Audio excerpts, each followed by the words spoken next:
Righty then.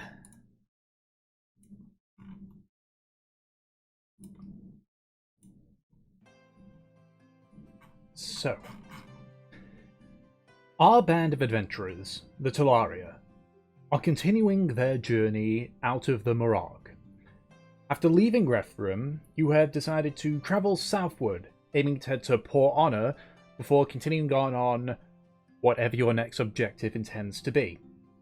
Unfortunately, any hopes for an easy ride out of the Morag were quickly quashed, as you were set upon by some lion-fox-like creatures, which you were fortunately able to slay.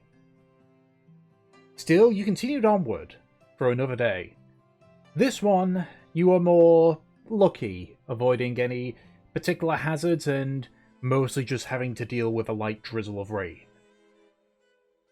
While the Morag gave you some reprieve, however, tensions were still raised for what was originally intended as a small bit of, I guess, fun and playfulness, which very quickly went south. Unbeknownst to the rest of the party, Mev and Havelock conversed over what had just happened, revealing some past trauma. And so, as the sun rises for your third day in the Morag, with Havelock and Mev keeping themselves separated mostly, with Havelock making the morning meals, that is where we left off. So, Talaria, is there anything in particular that you wish to do right in the morning? Beyond, obviously, the usual cooking, the breakfast and everything.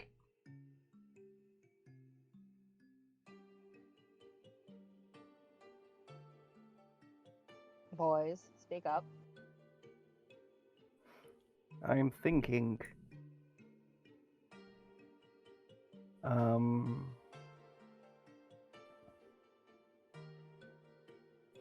know. Can I?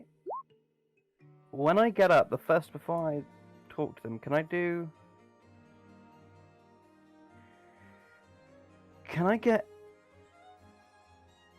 I do insight checks on each of them, on each Mev and Havelock?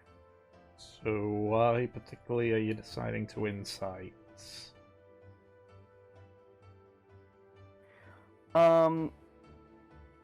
I'm trying to see basically.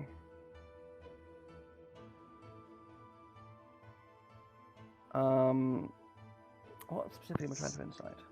I don't think I missed anything, right? No, just No. a breakdown. I just went to go get my grandma some food. Okay.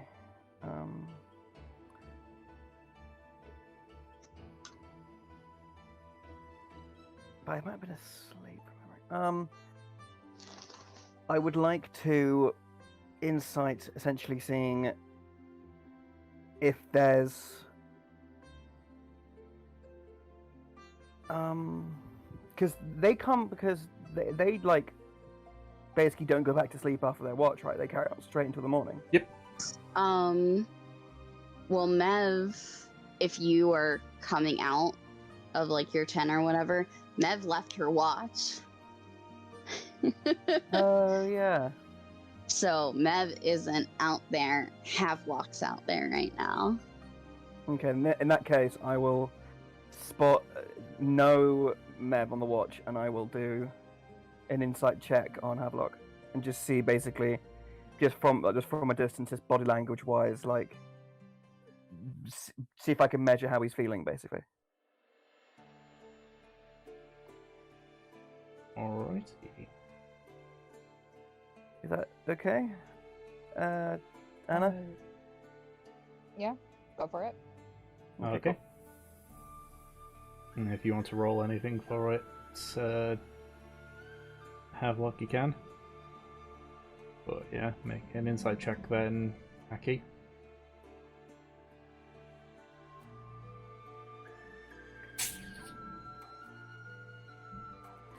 Cool. 14. Yikes. Is that a yikes? No, Havelock. Oh, right. Havelock, he's not looking good this morning, man. He looks rough. He's staring at the food like he's going to murder it.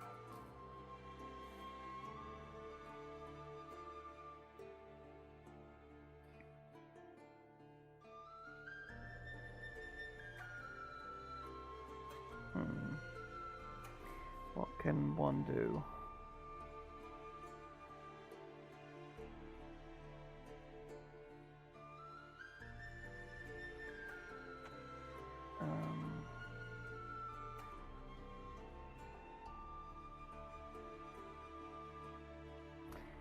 Sorry. Yeah, Aki's going to go and basically pick up some food, and sort of sit around the campfire, and like as he does, sort of just give a little nod to Havelock, sit down and just eat his food, basically.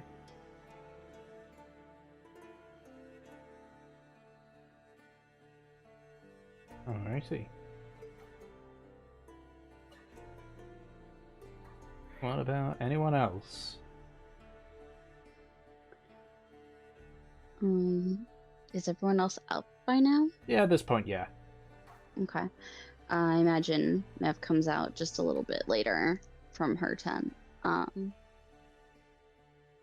joins everyone. Alright. Well, hurry up and, finish your food. We've got the pack and get the fuck out of here.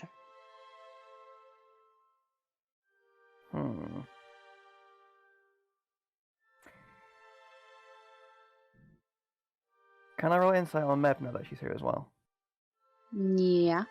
The same thing if I can see, like, basically, because I knew that things were stormy last night, I want to see just from inference, see where her mood is at the moment, basically. Mm-hmm.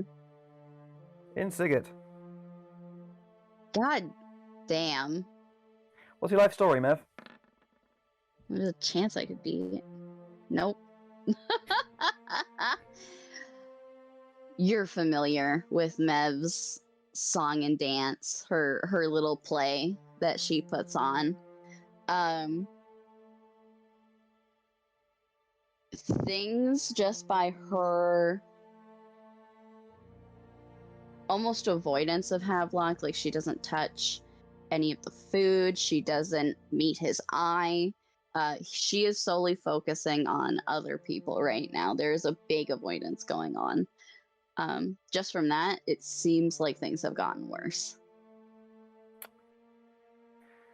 Okay. Here's when I decide at next level to pick the marriage counselor feat. Okay.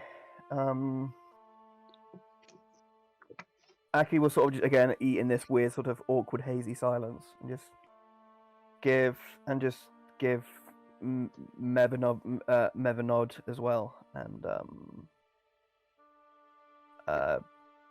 as basically as soon as he does that, he will just wash out his plate, and then just go pick up his stuff, basically.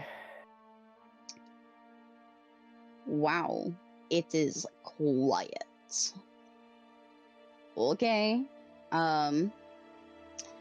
She goes to pack up her stuff. A little confused as to why everyone else is acting weird. Well, what's Kindling doing? Literally just nothing either. From what I can tell in the chat, he's being avoidant. He's not saying shit either. Yeah, he's minding his business. Yeah, fair enough. Yeah. Okay. Yeah, Thursmay's business, her business, Kurz is also So I guess for your passive perception, Aki, you do notice seeing Kurt's eyes like occasionally flick between Havelock and Mev. But beyond that,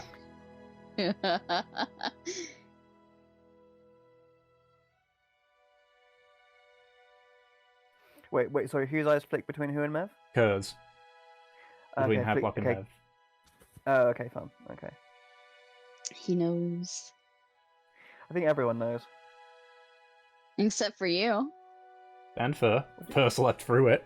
Yeah. I You didn't guys think. slept through it, but you can tell that something weird's going on. Yeah. That was basically what Aki's big thing of just like, Yeah. okay, some shit went down. Okay. But you have an inkling something's up, but mostly because you didn't hear the other stuff, you mostly think it's just leftover tension from, you know. No, I specifically said that it looks like things have gotten worse because Mev told Aki last night that she would talk to Havelock during their watch. Ah, Yeah, right, gotcha. exactly. Yeah. Okay. Yeah, she did. Well, for Fur, it seems like it's just leftover Yeah. tension. Yeah, for Fur, she's the only one that has no idea. Not even slightly. To be so ignorant. Yeah, Mev packs up pretty quickly, and when she's done, she starts going to like help other people. Righty. Oh. Once there's any further conversation between people as you're packing up, we can go right into the rolls. So, who wants to roll the d10? I don't remember if it's Kindling or my turn, but I'll be right back. Okie dokie. I'm actually scrolling up to see if I can see it. Hey, expedition retreat, next save, next save. Oh, it doesn't even go that far.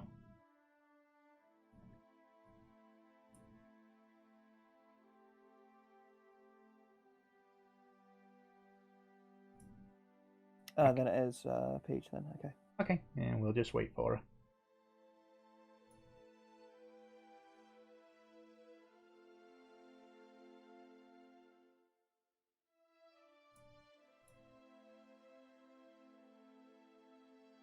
Poor Fur doesn't know what the doesn't know about all the fire around her. Nor.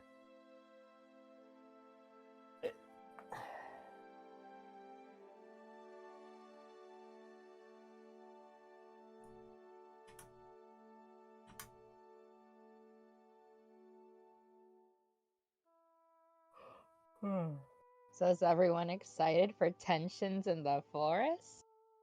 Yay. It's gonna be fun.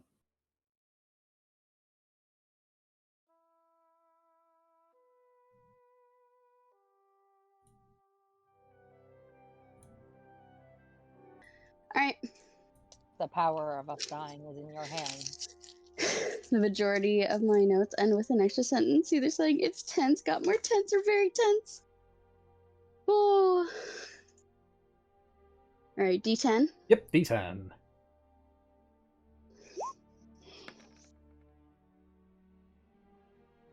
Okay. 8. We've been rolling within like what 7 to 10 for a while. Yeah, I think it was only the first day where you rolled like 1 and a 4. Mm-hmm. But as you continue to make your way through the Mirage, you once again feel the telltale signs of rain begin to patter down on your head.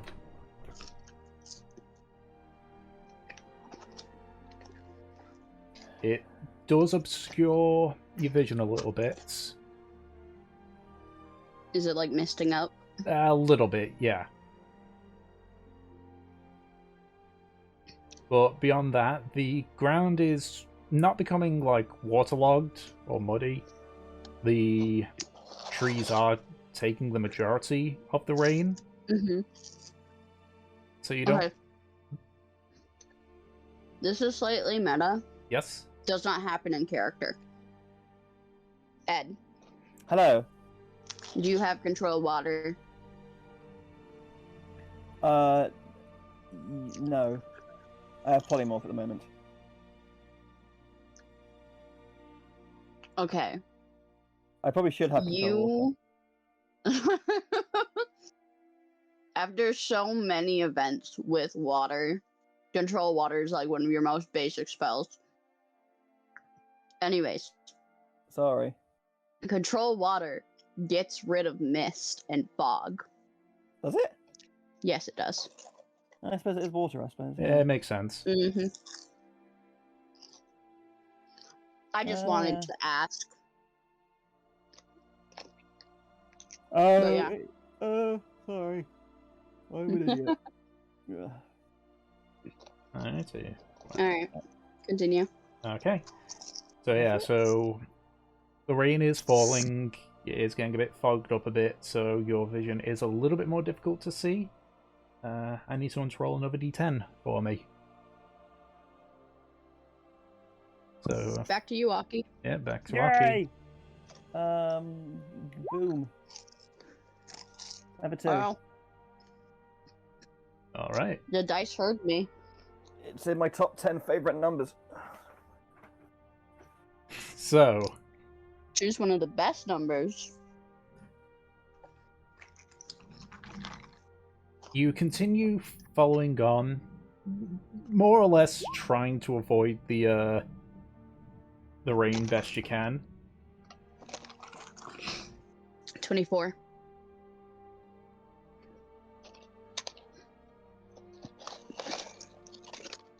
Hold on, can I check something at Shalor? Sure. Oh yeah, I can have 2 non-instantaneous effects active at once. Who is the most liable to get soggy?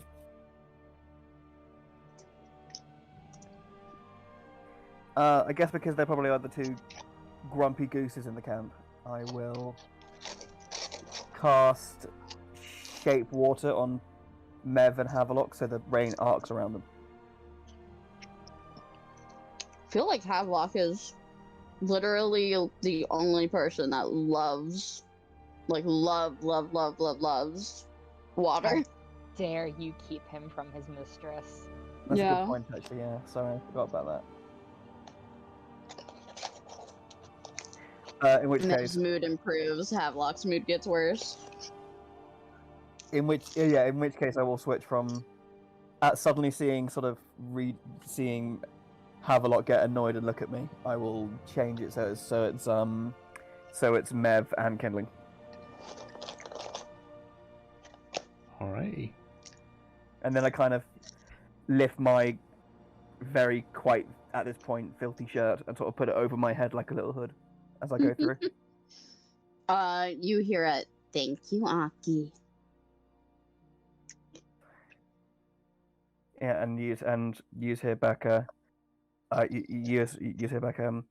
And always here if you need me, Mevela.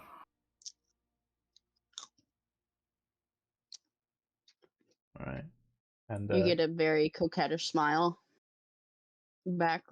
Can I insight that smile? Yep. Hell yeah, because I do not trust your coquettish smiles as far as I can throw you. Can I roll for glare? And I've got 2 strength, plus 2 strength, so. Oh boy. It's Mev being her naturally flirty self. So am I getting a sense this is her being genuine and not like hiding behind something?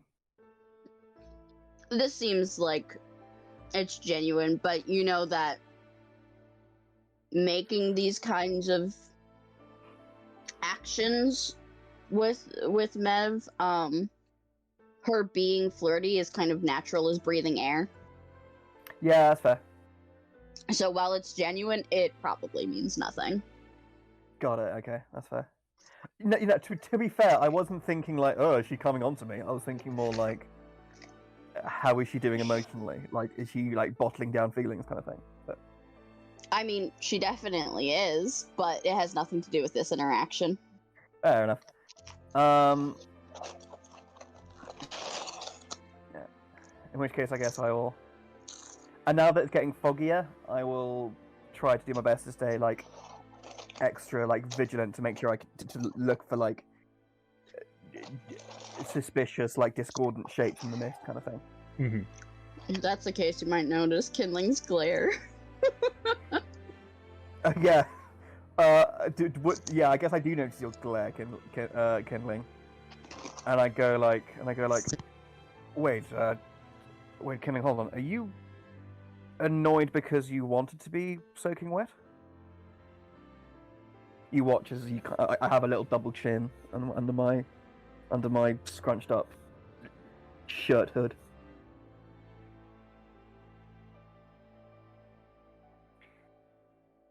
So, why are you trying to bore a hole in my head with your eyes?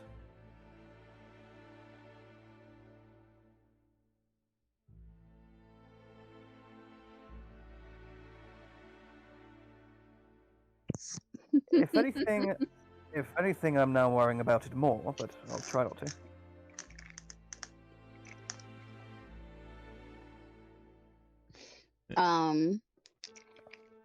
Mev leans kind of into your space, kindling.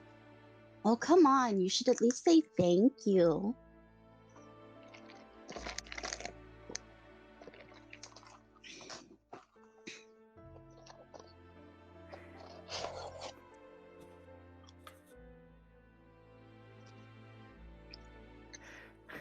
How big is Kuz? If he were to like stand on his hind legs, he'd be maybe about as tall as kindling, if not taller, disregarding the tail. I was more wondering how like long he is. Oh, Did he take up more than a 5x5? no. Oh, okay. He's still a little babby. Okay. Yeah, like he's big enough. He's big enough that anyone can ride him, but not much beyond that. Yeah. Mev gives kindling a smile. Good kitty.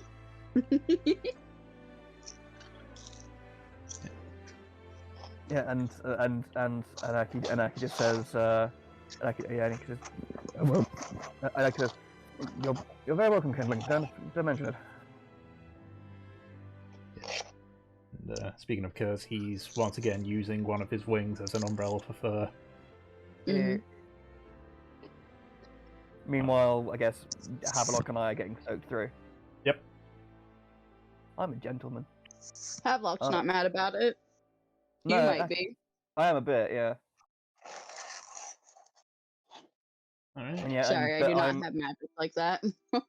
but while doing that, I'm still checking like all our corners and like keeping an eye on things as we travel, and listening out if anything's creeping about in the mist, basically. Okay, so you keep a close eye out, mostly ahead of you, but you do sort of like look around and about. You spot something in the gloom, Aki. Oh no. It is very faint, but you can see a light green glow.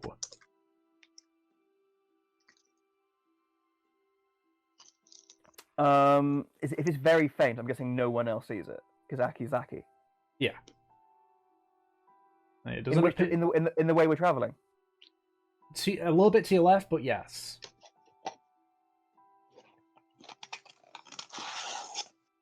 It's about, height-wise, it's about, you assume, about level with your face. But it's not moving whatsoever. Yeah, Aki will sort of, while traveling, he'll say to the others, I take it you're all of the opinion that a ominous green glowing in the middle of a mist-filled forest is the height of trustworthiness, don't you? Oh yes, maybe there's a nice old grandma in there planning to feed us dinner and then make us breakfast. That would be delightful, but somehow I doubt it. I was more thinking almost like a ominous light luring ships onto cliffs.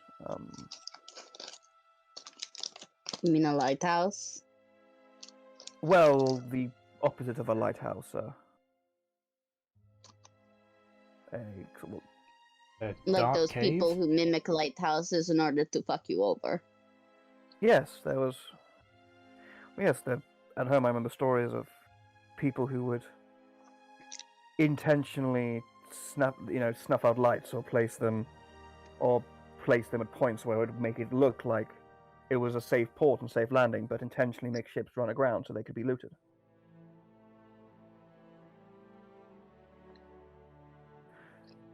But So are you saying there's a lighthouse out here and she looks around?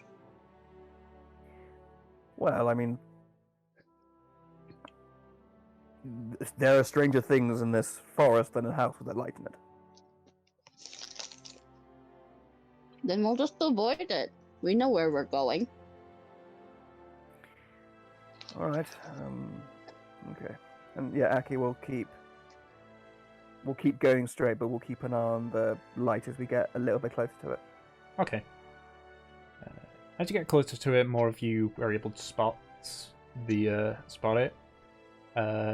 At this point, Aki, you can see that the growing green light is actually something engraved on the trunk of one of the trees. And yeah, Aki goes, oh, interesting, and he'll go up and have a look at the engraving. it isn't druidic. Ah, It's you can tell just looking at it that it is very old, very weathered. mm-hmm. You can't see most of the words, but you can make out one where the sort of like glowing light is, which appears to be caused by some fading druidic magic. It simply says passage. And as you sort of observe around, you see another glowing light in the distance.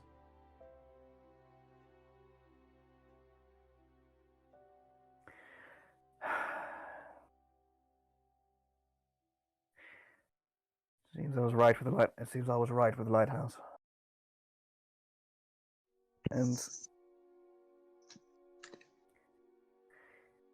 And yeah, Aki says, seems my fears were unfounded. It's an old druidic marking. It means can't make up much, but what I can, it translates to passage.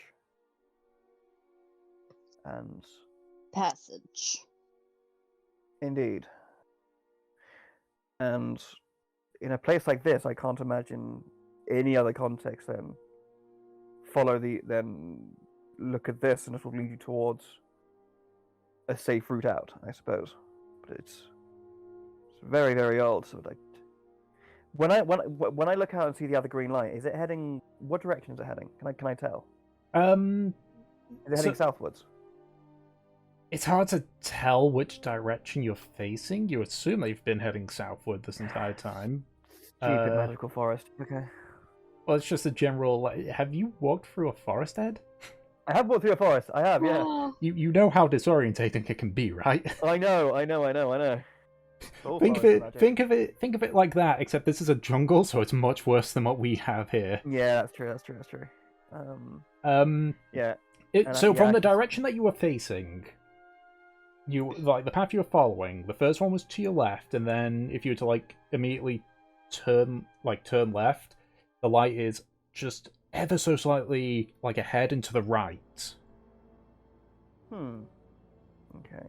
So like say if you were looking at the tree from the northwest, you know, like from like the path is not saying this is the case, but just for easier sake, path as if you're going northwards, trees on your northwest, and then the second light is just to the east of that.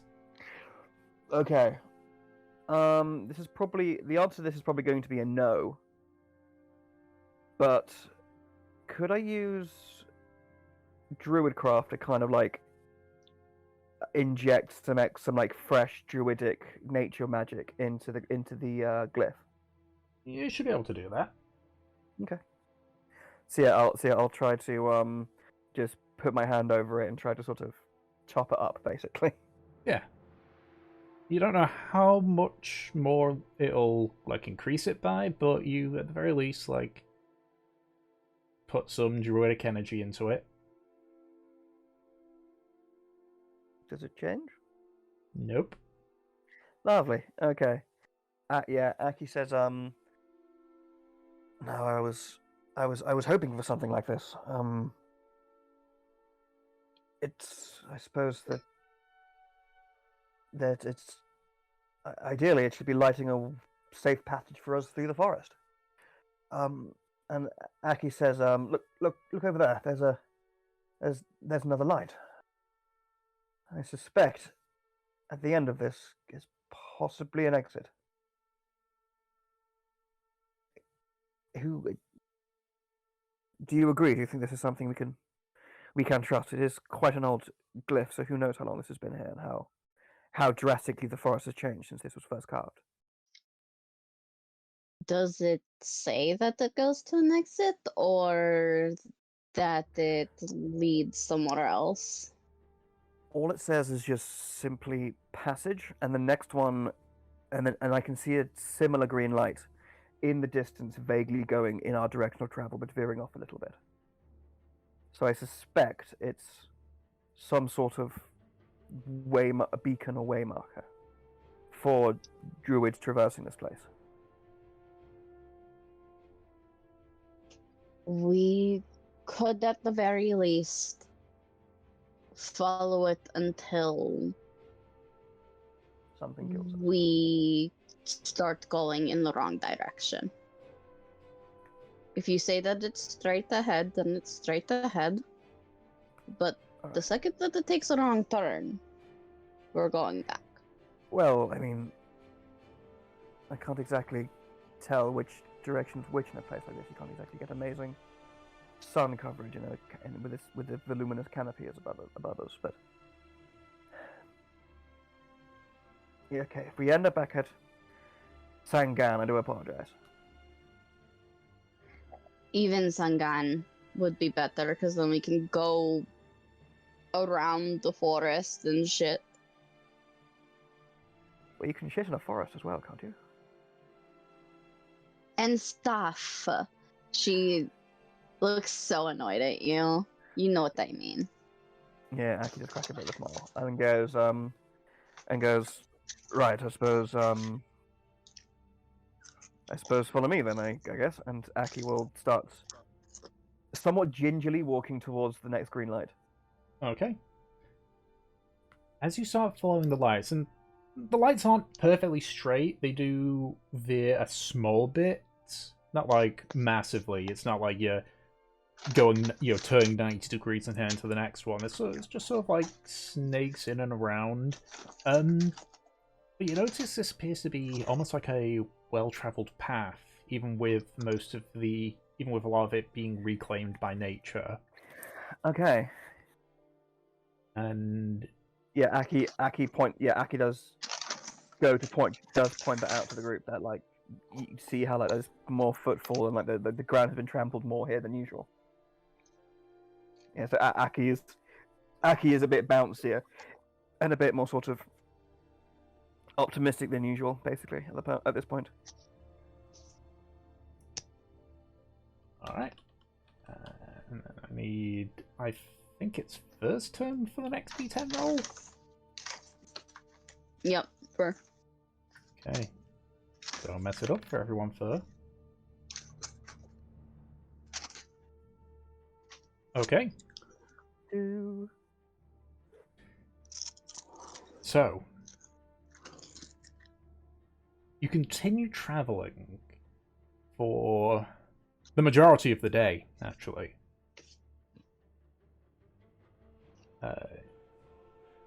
At one point, you do lose track of the sorry, my brain just died on me there for a second there.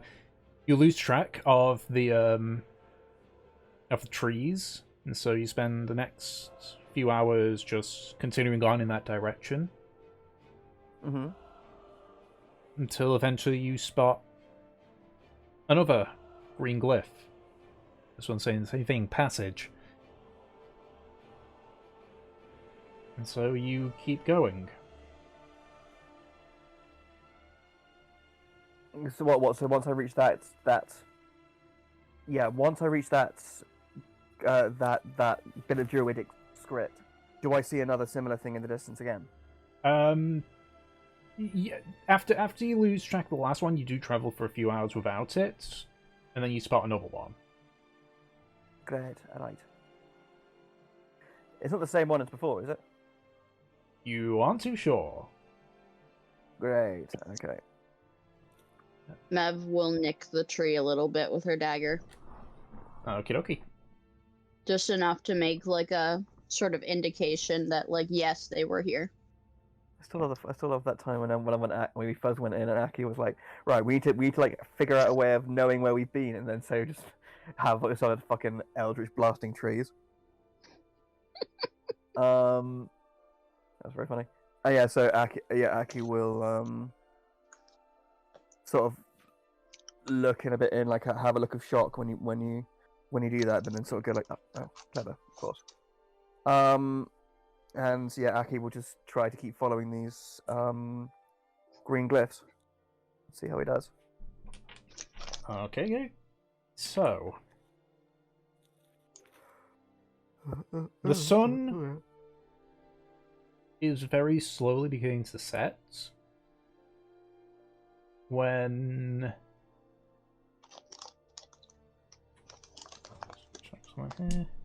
yeah, okay. Aki, ahead of you, Yes. you, even though the rain is letting up, there still is a lot of like mist and fog still. But even though it's muffled by the wet ground, you do hear the sounds of hooves, several of them. Oh boy. In what direction?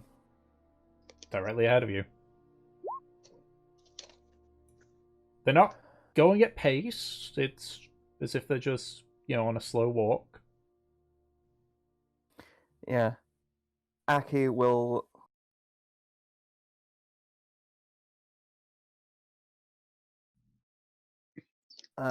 turn to the group and very quickly say, quick, hide now, and cast Pass Without Trace, and start heading to off this sort of off the path he's on, and sort of go behind and like find like a brush or like a fallen down tree and hide under there. Oh yeah, I'm real quiet. Alright, stealth? Yep. Yeah, I'm hiding.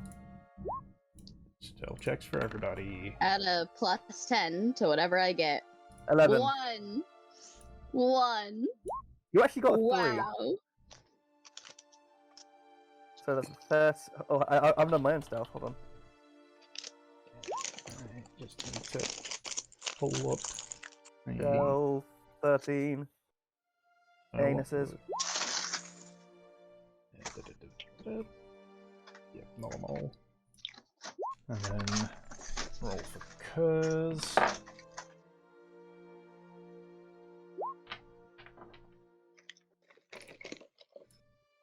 It's ridiculous that Havelock's stealth isn't even that impressive. She just And rolls high. he just disappears all the time, yeah. Just the heart of the dice, yeah. Thank you. I like to play a rogue in everything but name. Hold on. I miss Katie. I miss Katie too. Actually, did I tell you, Peach? I ended up dreaming about them the other night. Yeah? Yeah. What'd you dream about? Pizza rolls. Oh my god. You're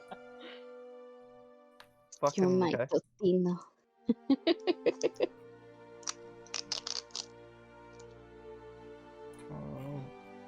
Was it actually them with Totinos? It was. Oh my god.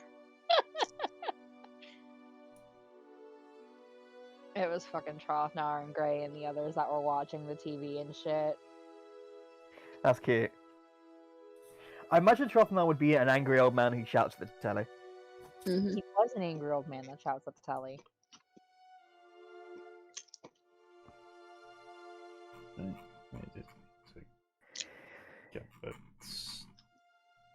Alright, so you have got yourself as stealthy as you can. You mean football or soccer? That's a good question, Daggeran. I don't know, probably like Millwall, I guess? I don't know. I don't know. I'll think about that. I think you'd be a Rangers fan. Yeah, that makes sense with the whole religiousness. Yeah, that makes sense. Well, I was more talking about his hot-headedness. That too, as well, yeah. Yeah, Rangers is a good shout, actually. Mm-hmm. Alright, so you all attempt to hide yourself best you can. The sound of hooves approaches. You try to time it to try and figure out how many they are, but you struggle to. Yay. Until eventually you see sort of, I assume it's just like very slightly peeking out. Yeah, I am trying to catch a glimpse, yeah. Okay. So, 1 second, there we go. I'm screwed. The first thing you see is what looks like a centaur, but you notice that instead of the body of a horse, it's that of a deer. Alright, yep. Okay. And you can see that she's moving quietly, but at pace. You can see her head sort of like always looking about. You can see sort of in her hand, without an arrow knocked to it, is a long like composite bow. Lovely. And she sort of moves forward a bit, stops, and then sort of like almost like prances forward a bit more. You still hear more hooves coming by, and then eventually you see some actual centaurs. Many of them are engaged in conversation, but you see a handful are simply traveling in silence. All of them are armed, from what you can see. And with this first batch, you see maybe about 14 or so centaurs. And there's a small gap before you see a clump of 6. All of them were having like long ornate pole arms surrounding a 7th one, centaur, which sort of towers a little bit above the others. You see that they too are looking about. Let me just see.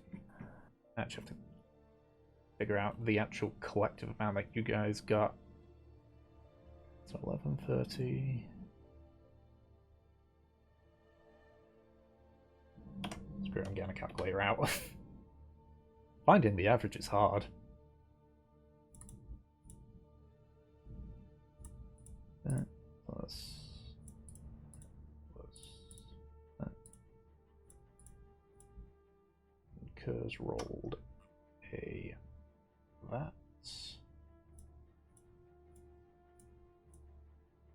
Okay. There is another gap between them, and then you see maybe about 7 or 8 that are moving alongside it.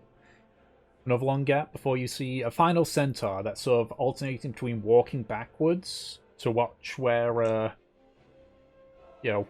basically the direction that they came from. Centaur's gonna moonwalk. I just need to check this. Okay. This last one sort of like pauses, Oh no. sort of like looks sort of not directly at you, but sort of like in your general direction before just shaking his head and continuing onwards.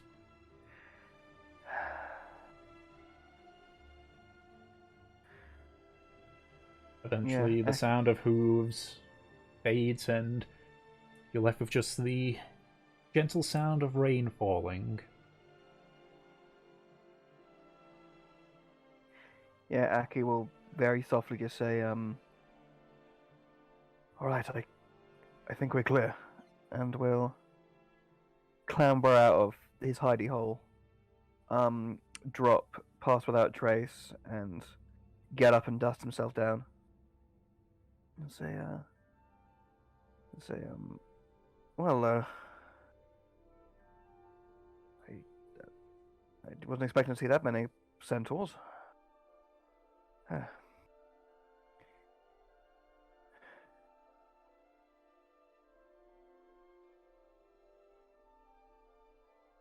I mean, were they Anyone all there? centaurs? That very front one didn't seem... They look like a deer.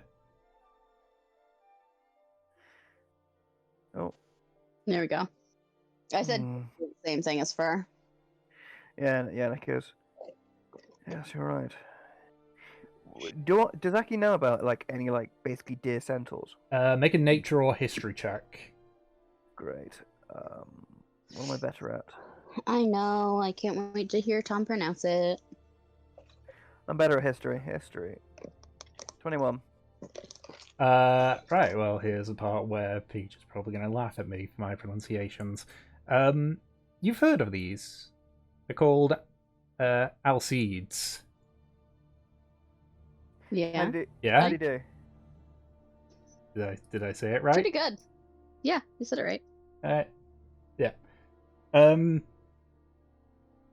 Alcedes are considered, like, cousins to centaurs. They're I don't also... know why they're called that, though. I don't know. Well, because the, like, actual thing is servitor. Mhm. So I don't know why they're called Alcedes No, in no. this one. It might be something akin to, like, the whole, halfling hobbit debacle. Yeah. Only is the case. You also know that they're not really nomadic. They tend to stay within glades. Oftentimes, they are compared with nymphs, even though they're not. It's because they have similar roots. You don't know that. Does Mev know that? No, Mev doesn't know that either. That's just my knowledge. That is Fae Fae stuff. expert knowledge.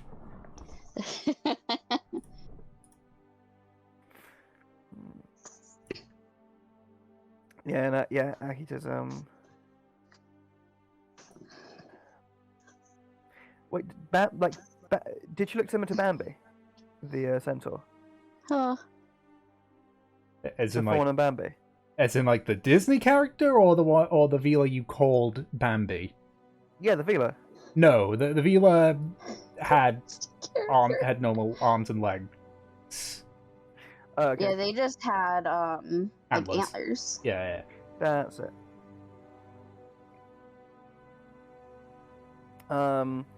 Yeah, Aki says, yes, the Elsies, they're The they're a cousin of centaurs. They're fey creatures. I suppose it You was luck. don't think it'll be a problem, right? I mean, they just kind of walked away. I think so. Yes. I thought we were made for a second there, but I think we were fine. Are they particularly violent? Okay, are they known to be violent, Tom? Nope.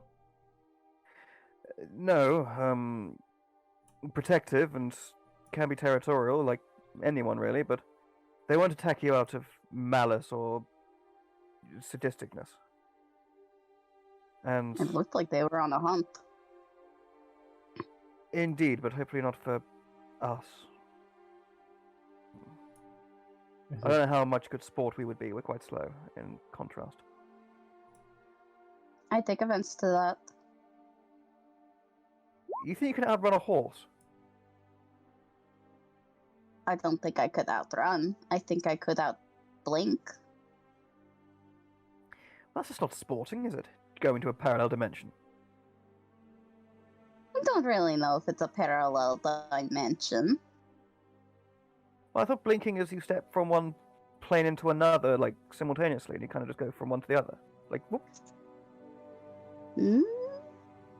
You know, I don't actually know. I just kind of figured that, like, it took me from one spot here and put me over there. And she gestures, like, somewhere in the distance.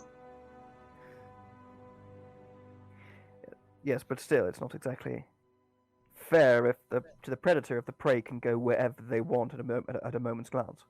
I think it's perfectly fair if they consider me prey. Well, you have a vested interest, don't you? In making She sure that smiles. you stay alive, nevertheless. That's right, which means it's perfectly fair. Pirate justice must be fun. Aki, then Aki says, well, they're either a hunting party, I was more thinking, a possible war party, or... The one, there was a tall one with a particularly resplendent-looking bodyguards. I suspect there might be some sort of chief, or king, or count, or something, of the centaurs here. Maybe it's something to keep in mind for when we come back. Possibly. Or it could mean that whatever conflict is happening out here, it might be heating up a tad. Because they're not... Because centaurs aren't nomadic. They don't move around, really. Quite rare to see that many in that level of movement outside of peacetime. Well, if they're a hunting party, maybe it's just that, a hunt. Well, yes, but usually hunting parties are smaller than that, so the sound of that many thunderous hooves carries quite far if you have the right ears for it. She shrugs. Right, well, good thing they're on an opposite trajectory to us.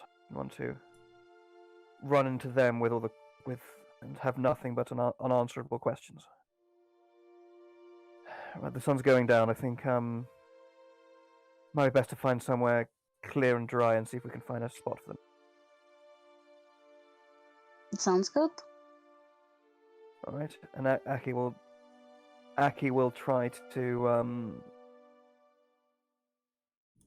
see if he can find basically just off the path if there's somewhere like a clearing or a hollow or a just somewhere that's sort of flat enough and sort of hopefully dry enough to where they could maybe start a fire, basically. Yeah. The canopy is particularly thick around this pathway, so it doesn't take you too long to find a area where the ground is mostly dry. There's a few bits where, like, obviously water's been able to seep through, but for the most part you found a suitably dry enough area. Fair enough. And then Aki goes, oh, stars, lighting a fire here is not going to be nightmare. All the wood's going to be incredibly waterlogged.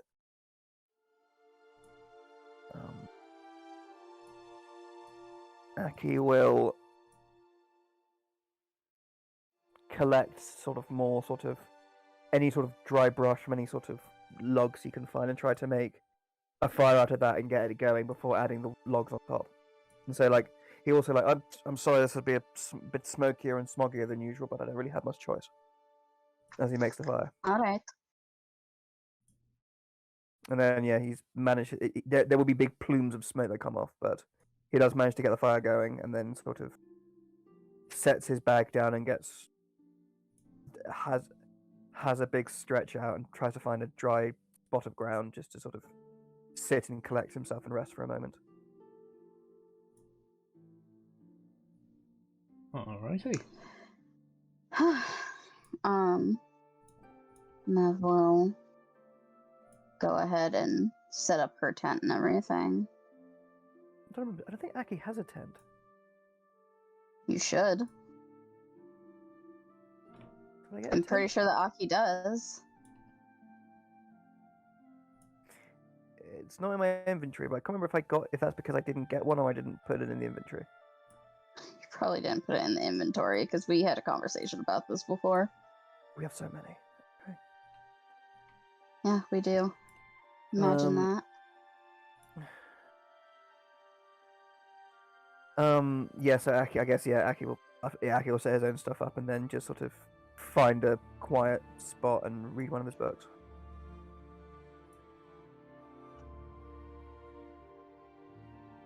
What's everyone else doing? Good question.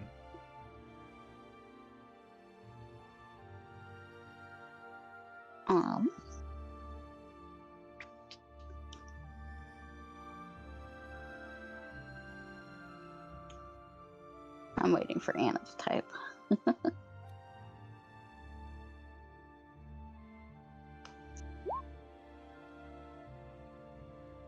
Okay, well, keep typing. I'm going to spend my time studying the Tinker's tools. After this, I'll need 2 more sessions. Lovely.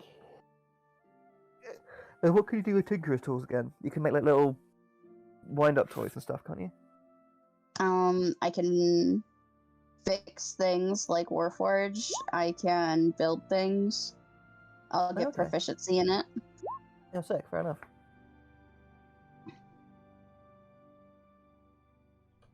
So. Alrighty.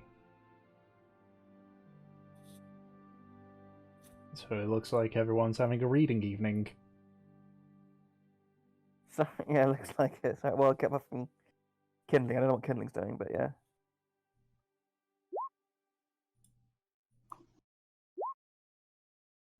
Oh, fair enough. We're such fucking nerds. It's quiet reading time, kids. Some shit's going down and no one wants to acknowledge it. Yay. Woo! Can't cry if you're reading. You can have an excuse to cry. Yeah, it's just like... Yeah, it's like... I'm sorry, this is just such a moving description of this provincial town and... Okay. Little town, it's a quiet village. Yep. Alright, so... all of you decide to start reading. Burke kind of like finishes saying everything, go up, turns around, see everyone, and he's like... just sits down and just starts, like, you know, checking over her weapons and everything.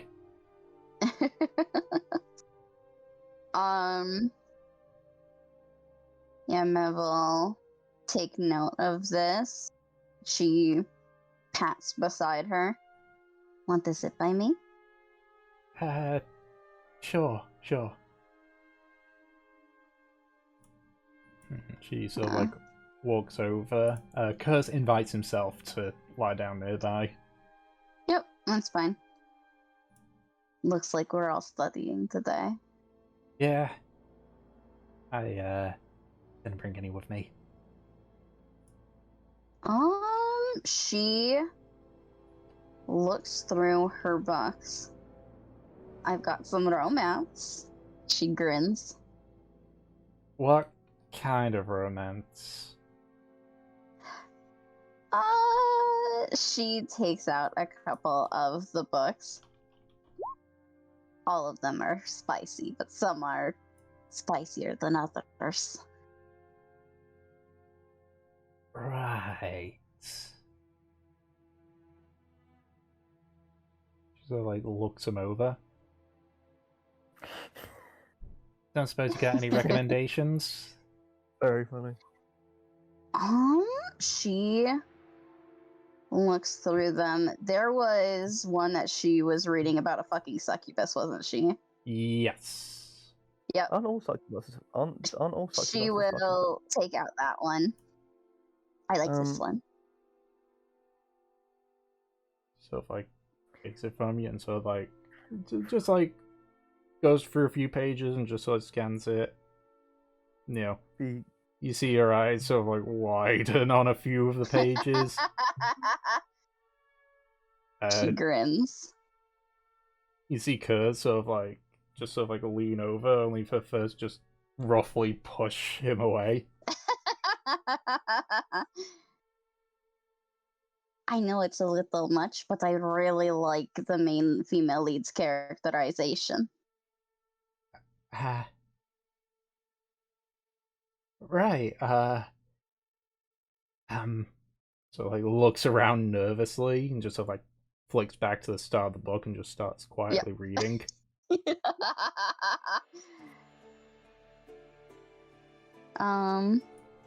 Yes, she does. It's gotta have a good plot.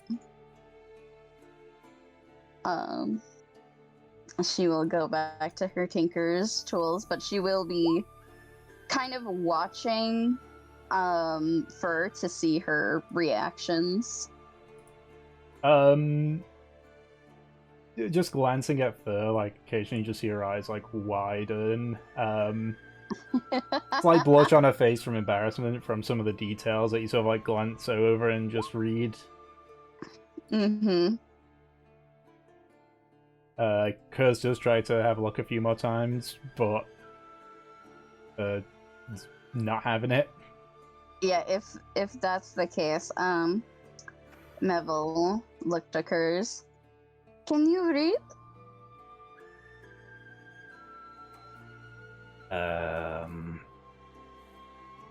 No comment. I feel like that's a no. I can read a little bit. She nods. Do you want to learn to read?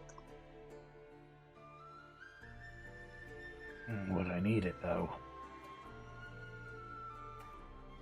I think it's always good to know how to read. I mean, what if you find little markings like Aki and she gestures over to him?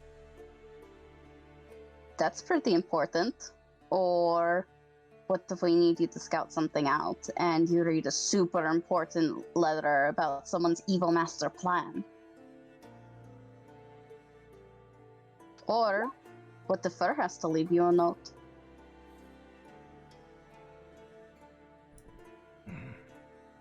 I'll think about it.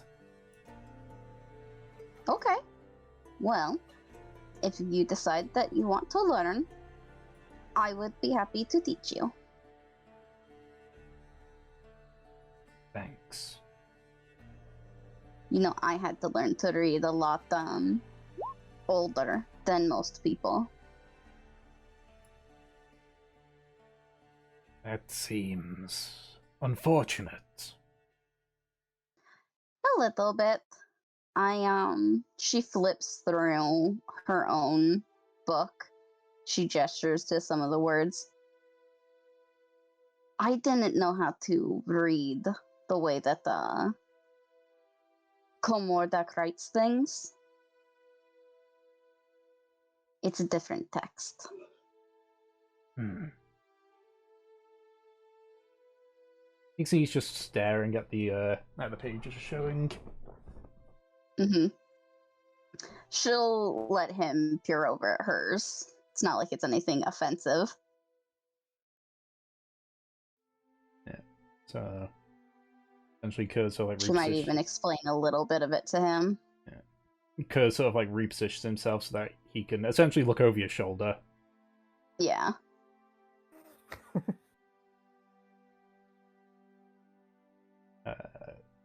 But eventually you spend the rest of the evening just quietly all reading.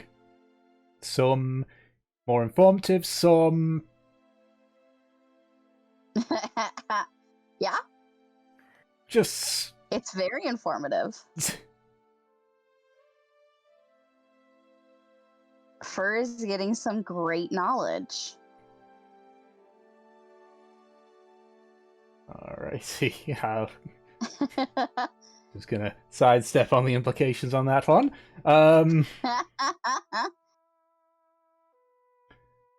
Alright, so, unless anyone's doing anything else, is the watch order still going to be the same, or is there any changes? Mem's not changing anything. Is You Havelock sure? going to? Yes, he would like to take watch with Aki tonight. Thank you. Yep, I figured. Okay, yeah. Aki will take first watch anyway, like he always does. Okay. Then Mev, who would you like to double up with, Kurz or Fur? Either's fine. She has a good relationship with both. Do I have coin? I'll just roll a d4. Might ask Fur how she feels about the book. Okay, well, I'll roll a d4. If it's odds, it's Kurz. If it's evens, it's Fur. Yep. You get Kurz. It occurs. Alright. So, that is the case. So you begin your first watch, Aki and Havelock. So, as mentioned, you can either with advantage or separate rolls. Take the double dice, Edward. Yes, Anna.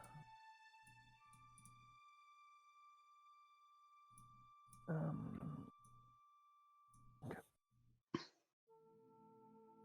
Come on, thingy, be nice to me.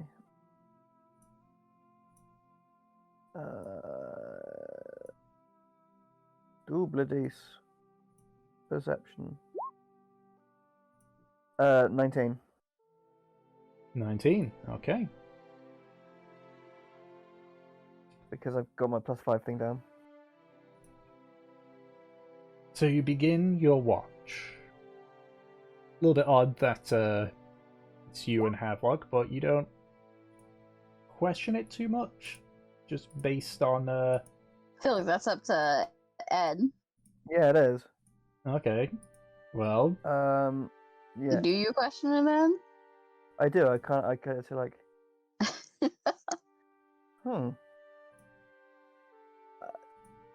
everything might have a look. Yeah, I usually don't have the pleasure of your company at this time.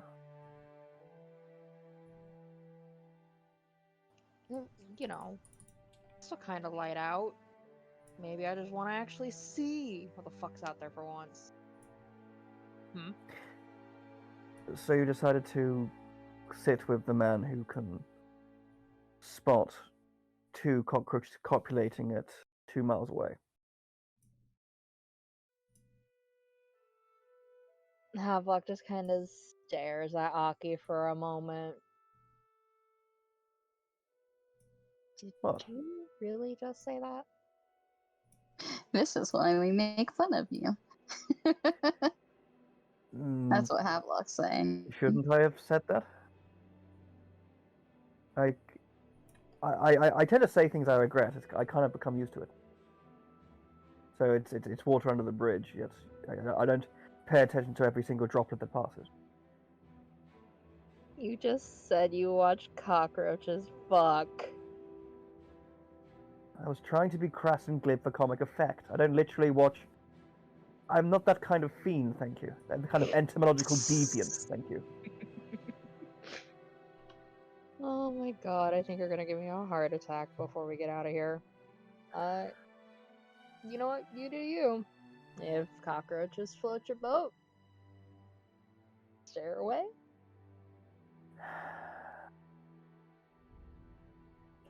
Play your games, have a look.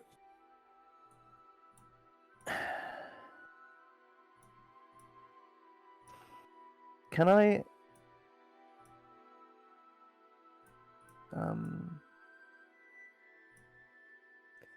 Can I, while doing the watch in quiet moment, when he's just sort of looking out, and when we're not talking or just chilling by the fire, can I roll insight on Havelock to see if I can read his general sort of emotional state and demeanor? You may. Thank you. Not with advantage because how do you get insight with advantage if you know someone really, really well? Or you like your magic? There you go, 15. Or maybe you have information that would help you. I think there's also certain spells that give advantage on insight. Okay, well, 15. Havelock, how you feeling, buddy? He seems to be in a much better mood than before after the cockroach joke. It wasn't even a joke. He was. Well, I suppose he was trying to be a bit glib, but yeah, fair enough. Aki certainly notices Havelock seems a lot more at ease around him now. Okay, fair enough. He's unlocked friendship points. Yeah. Havelock, yeah. He says,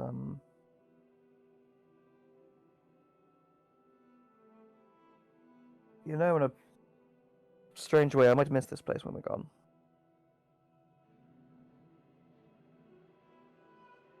Really? The rain, the bugs, the mud, the roots tripping us every 20 feet. Yes, but the symphony, the beautiful cacophony of everything in front of us, the sprawling tapestry of nature, the wondrousness of the natural world is something that I haven't seen. I don't get to experience it as much as I like. I suppose it's different. Do you feel a bit sad and a bit sort of drawn out when you're away from the sea for I do. I suppose for me it's similar to being in a place like this. Do you feel most comfortable on the swaying and heaving deck of a pirate ship? Yeah. It's just home, you know? I mean, who needs to have stable ground under their feet when you could just be tossed about by waves? Exactly, and I suppose my response would be, who needs comfortable, insulated, built up areas when you can have the open skies and the possibility of being savaged in your sleep? Then why don't you stay in that kind of environment? Why go back to home when you could make home wherever it is you want?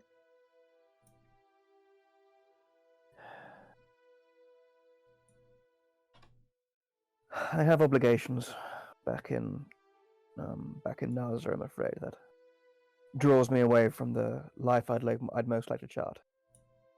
I don't want to bore you too much. It's family politics and business management and dynastic duty and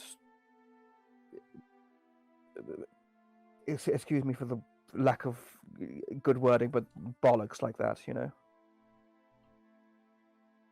I mean, I didn't say it'd be boring. You just kind of gotta dumb it down a bit for me, okay? What do you mean? I mean, if you want to talk about it, I'll listen. Just, I don't really understand a lot of what you say sometimes. All right. I know it's. You know how Mevelair hides behind her smile? Yep. I tend to hide behind my flowery words. I'll throw up a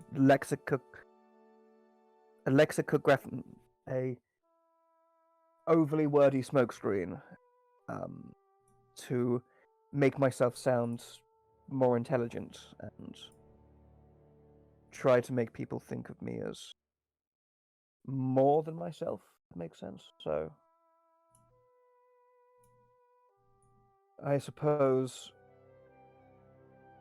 being a overly verbose moron is kinder than being not, in my mind, I suppose, if that makes sense.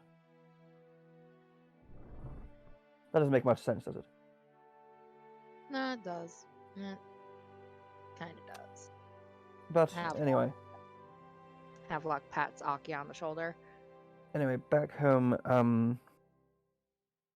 the family business was supposed to be left in the stead of my brother. Unfortunately, he had a terrible accident a few years ago, leaving him maimed and infirm, meaning he was unfit and to run the family's affairs, meaning I had to be thrust away from my training in the Druidic arts prematurely to come home and tend to the family estate. It's why I talk the way I do. I had to fight against, well, one, being a half-orc in a world of humans, and then being someone who would be looked down upon as a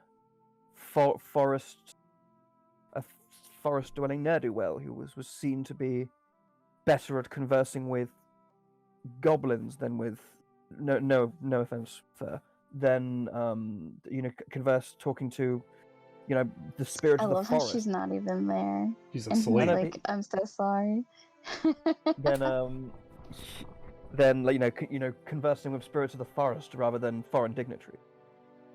So I had to sort of create a facade of a erudite, well-spoken gentleman, essentially. When really I just try to.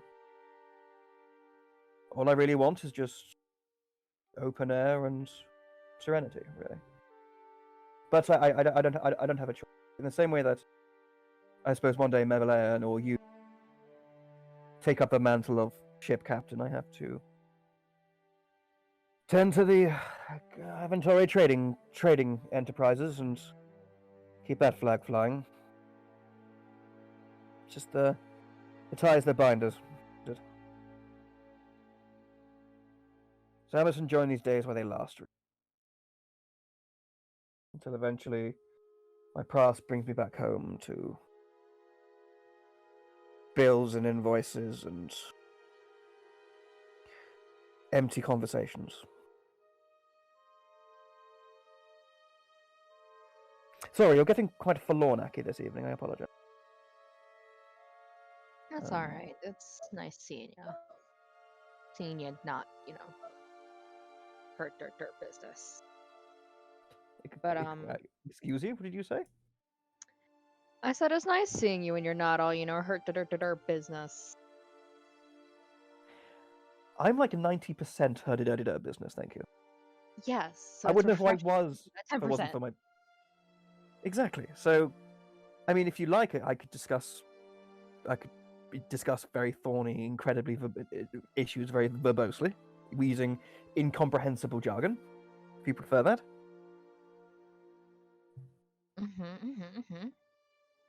No, But I'll I give have you through something that. to say to you, Aki. Sorry? I've got something to say to you. Oh dear. Am I getting a dressing down? No? All right. Well, Maybe. No. Say your piece then, Havelock. He just he looks away from Aki out towards the forest. I'm sorry you have to kill yourself for this shit. You're more fun like this, in your element. Despite all the bugs, and Havelock's gonna do a quick bug check. You're several bugs meet their demise. Yeah, Aki. Yeah, Aki does look up and go, because like he's probably heard like a little like cluster or swarm a couple of feet, like about a couple, like a little bit away, or like a little sort of like wasp nest or something, one of the trees. And yeah, he just goes like, you just have a look. They're not harming you. Why do you wish to harm them? They're sitting here perfectly fine. They're enjoying the light of the fire, just the same as us. What's the point of ending their lives? Well, there's mosquitoes around, you see. True, but most of them are entirely harmless, and it's, I suppose, part of the cycle of life. Just like how, in the same way that we harvest crops or hunt animals, that they take from us. It's only giving back, I suppose, in that regard. No, there is absolutely no point on this fine world for anything to bite you and just itch. There's no point to it.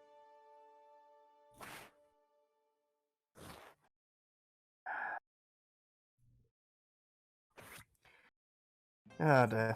Sometimes I do think that my worldview that I've been given is so dramatically different from everyone else's. To a point, yeah, well, it's... But, wait, what did you say? Did you say I have to kill myself? Can we rewind a little bit? Okay. What What did- did you not get about that point? You said, like, I'm sorry you had to kill yourself for this. What did you mean? You said it yourself. You had to be somebody else that you don't want to be, that you don't like to be. You're killing who you are just to take over for obligation's sake. Well, isn't that a fate destined for many people, not just me? I suppose in one day, maybe, you may have to return home and leave the life you made for yourself to take up your father's vessel or something, possibly. No, there's not a vessel left. That kinda got destroyed by a kraken.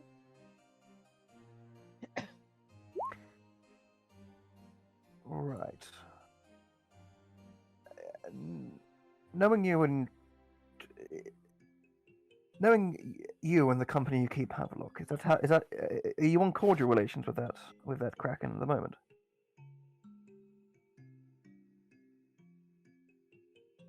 I could summon a bit of her right now if you really wanted to. I fear that may be seen as a sin by any passing centaur, isn't it? So no, I'm okay, thank you. Your loss. She's really nice. Great hugs. No, the problem is I fear that she might not have figured out the whole letting go portion of the hog regimen. At most, you're gonna be kind of strangled in a hug for a minute, 2 minutes, maybe. That's not that bad. So enough for me to lose consciousness and cause permanent damage. Okay, good. Yeah, not too bad. Oh, capital. Okay. Sounds like a truly rollicking evening, I must say. But still. So, I suppose without prying too dangerously or delving too deeply, I suppose there's a reason why to have your watch now and not later. Outside of just wanting to spend quality time with me, of course.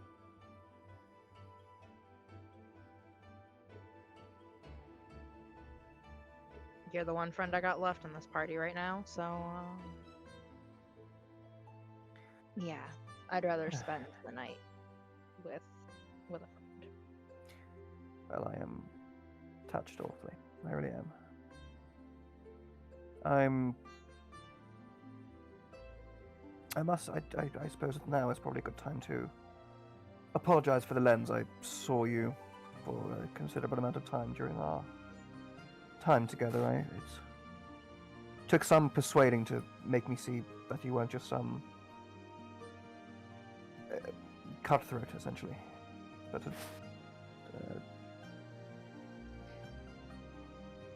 so I apologize for any prejudice I may have held. It wasn't done in malice, just simply ignorance. I apologize. We were both there, Aki. You don't have to apologize for it. Fair enough. Well, I suppose in the same regard, you probably thought I was some pampered, posh, pickled prick. You still kind of are. Well, in the same way that you tend to steal everything that's not nailed down. I don't steal everything that's not nailed down. Okay, you steal most things that aren't nailed down.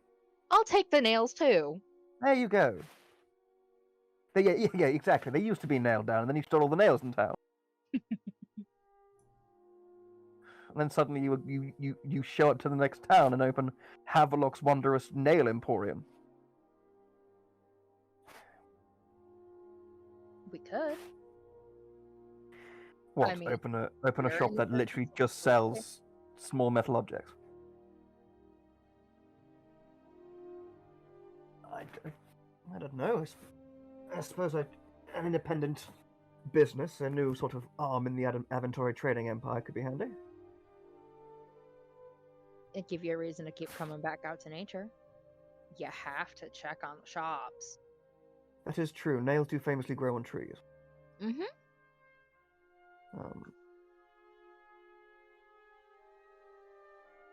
Honestly, I probably could just. Do you reckon, if they do kick out? Oh, what was that? What was that? What was that? Oh, what was that? Arseweasel in Vefrim called again? Bolgin? Was that his name? I can't remember. Which character? Who are you referring to on that one? The other half-orc fellow, the coward, the one with the Oh yeah, Bolgan. Bolgan. Yes, it was Bolgan.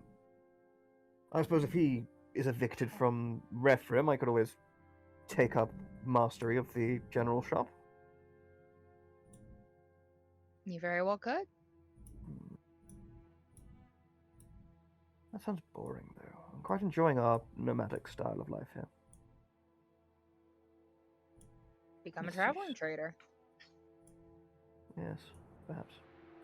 Anyway, this is all for things to consider long in the future. At the moment, I think it's just get out of this damn, get up, try to navigate the forest alive and deal with everything we have to deal with now.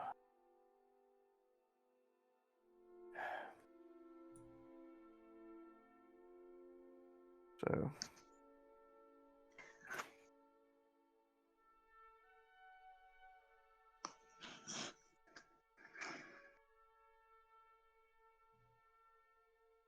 Do you think I could ask you for a favor, Aki? Of course. Not to, waste the wonderful magic of the world you've got, but There's a lot of it lying around, but yes, carry on. for the rest of our watch until the next one comes on, could you make it rain? Just a little. Ooh. I think I could actually, yeah. I'm trying to look at my spell list. I think If you have create water, you can. Bums. Oh, I can do it, but in the morning. I told you the only fourth level spell I have is polymorph. But literally after this conversation, I'm going to change it for control water. But I tell you what I can do. Doesn't call lightning, that creates a storm cloud, doesn't it? Oh, it's fucking shock you. Well, yeah, but it says I just create a cloud. But oh no, but then it does say you choose a point. No, I can summon it, but then just not call the lightning down, and that will just create a storm cloud above us. For how long does Is that some last? bullshit, Tom, or can I do that? That's kind of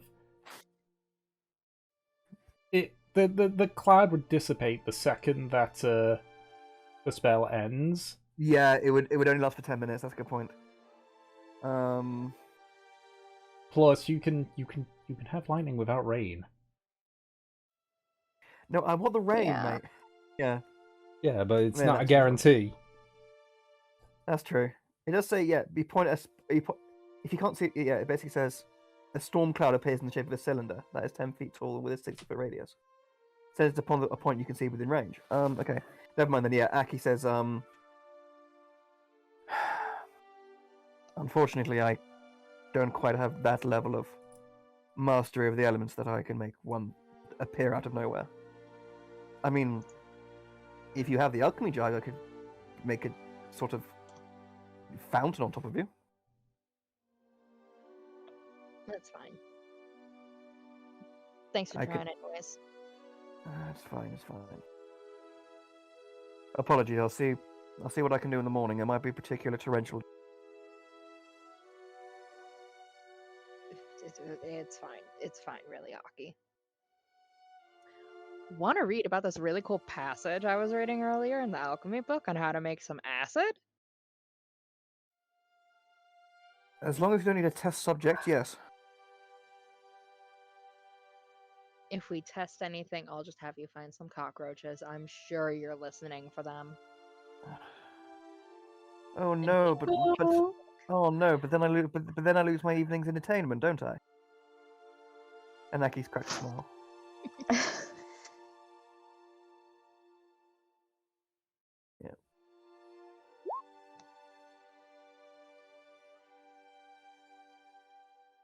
There we go. I guess. Edward, is there anything more you'd like to do?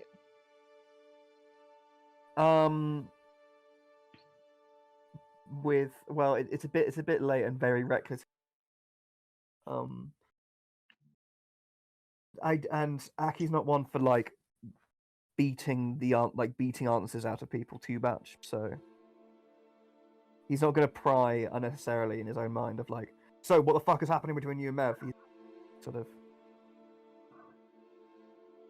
see what happens basically. No. What about you, Anne? I think they're good. Go ahead.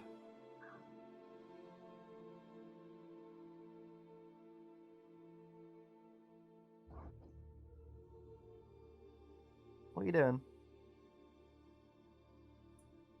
Letting the next rolls come. Ah, Oh, right. no, I'm Gotcha. scared. Okay, so if that's the case, yeah, it's kindling and fur. So, any conversation stuff kindling, or are you just going straight for the rolls?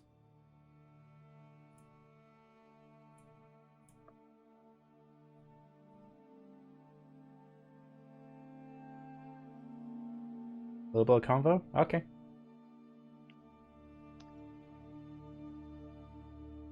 Yeah.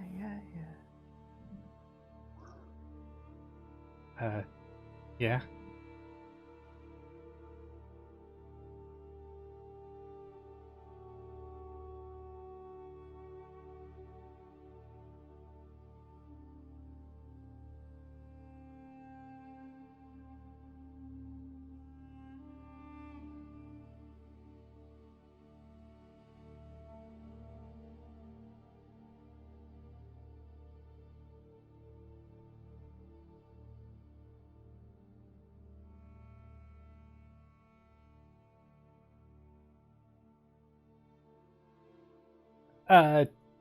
Mev lent me one of her books.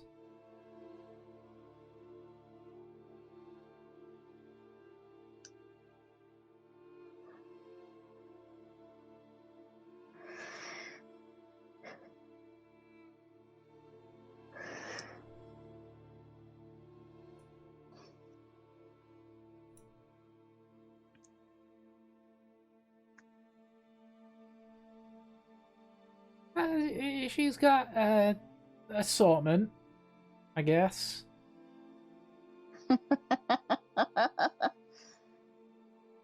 Huh.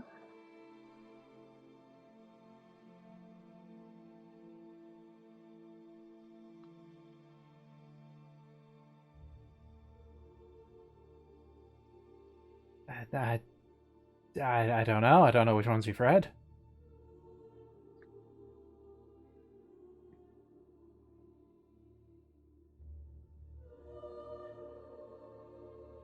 I really don't, Kindling.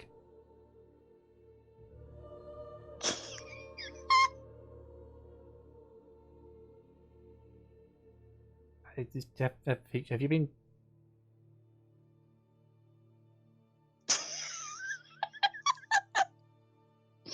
It's expected of them. I don't know, because I don't know which ones that you've read. He's trying so hard to be subtle.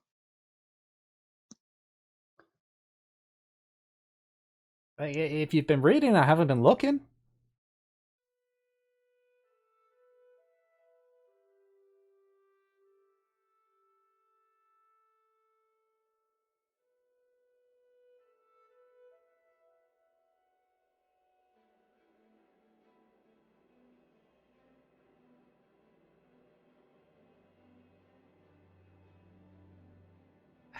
Hmm.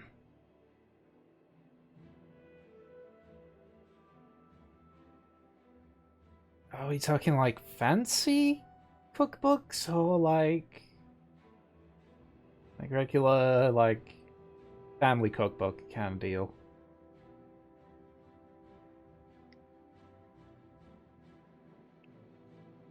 I'll take a family one. I'll take a family cookbook one. I don't see myself becoming like a professional chef, so.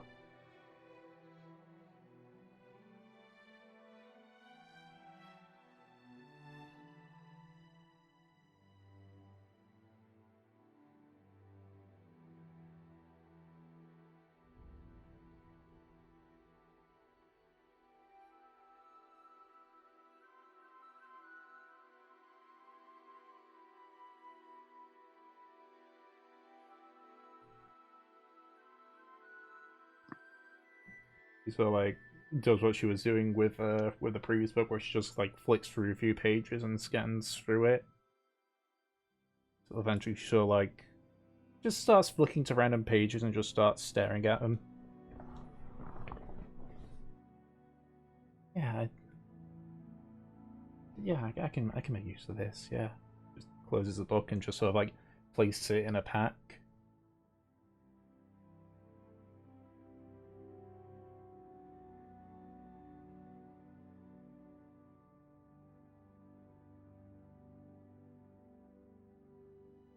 Yeah, maybe there'll be a bookshop in Port Honor so that I can actually get something.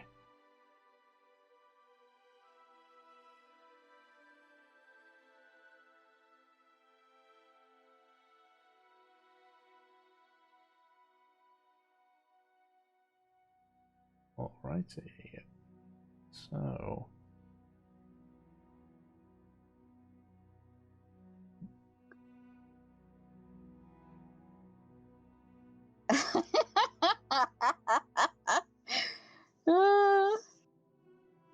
As Kinling said, the kind you'd only expect from her. She's only got a +1 to her perception.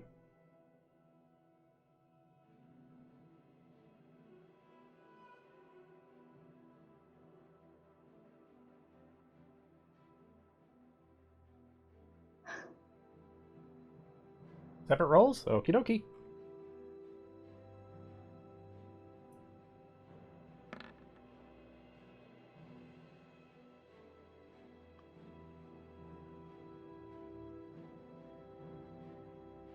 Alright, so.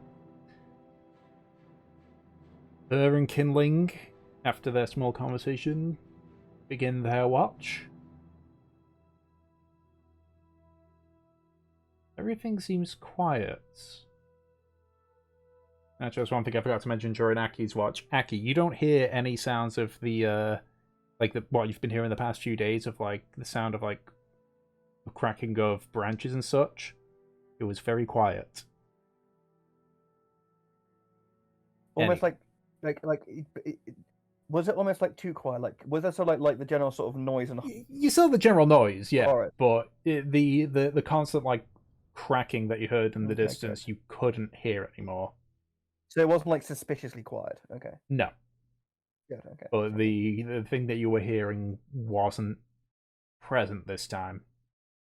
okay, good. All right, and then with that, it is now Mev and Kurz. All right. Gonna head out, get set up. Mev won't really say anything. She's just kind of treating this as a normal watch unless Curse says something.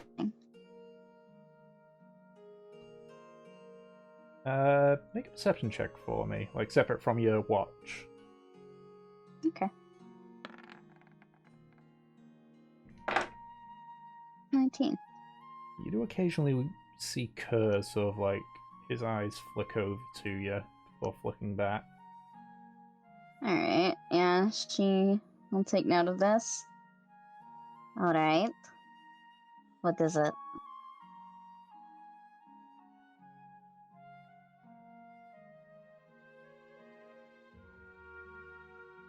Remember my offer back in Referum? Remind me. That if you need Seems like she wants him to say it again. that if you need to talk to somebody,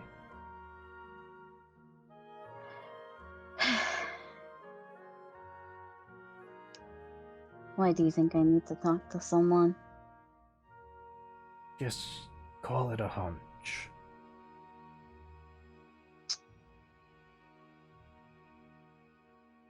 You heard, didn't you? Bits and pieces. She nods. What parts did you hear?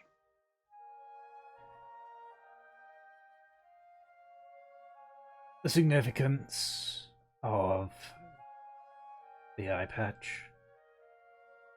And the fear that Havelock has.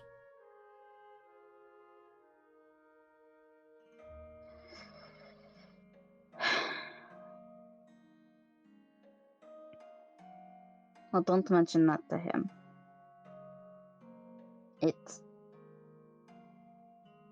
It wasn't for you to hear, and it's...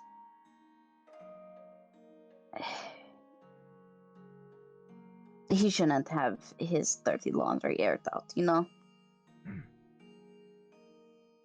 Wasn't planning on saying anything anyway. She nods.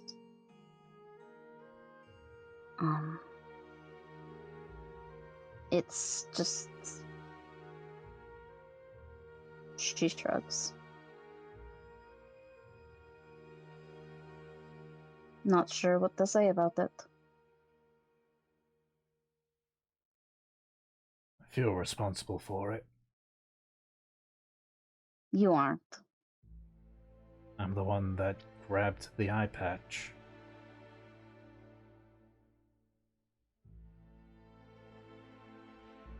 It's unfortunate, but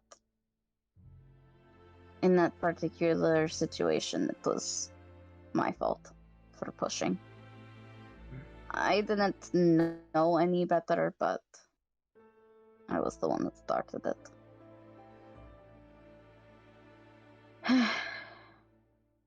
And the rest of it is part of something bigger that doesn't involve anyone but Havelock or I.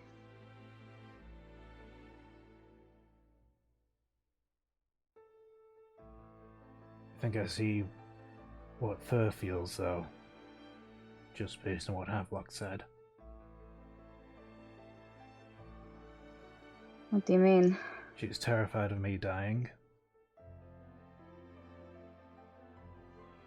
And I know that it destroys her if I do. Guess I needed an outside perspective.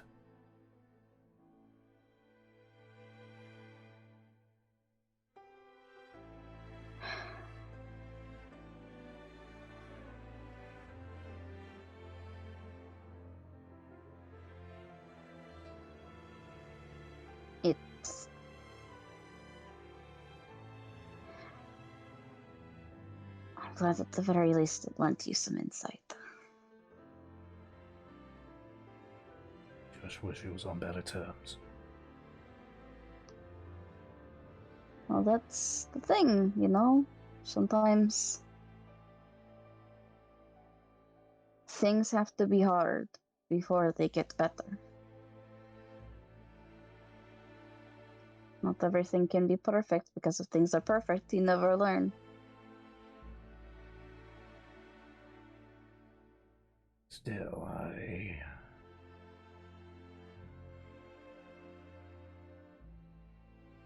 First scolded me after that.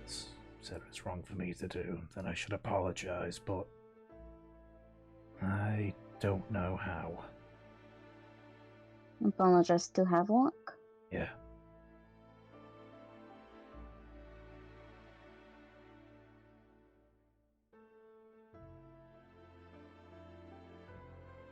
Just say you're sorry.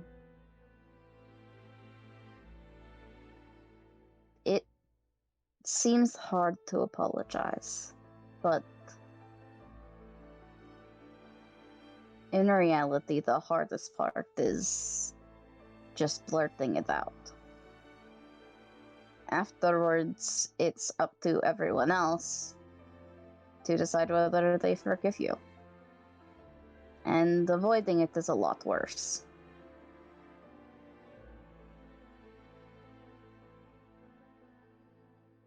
And I'll do just saying sorry, not more. Doesn't... Feels like too little. Well, you should say you're sorry, and what about, so that they know that you know what you did wrong. And then you have to prove that you'll be better, and that's by your actions. Words only go so far.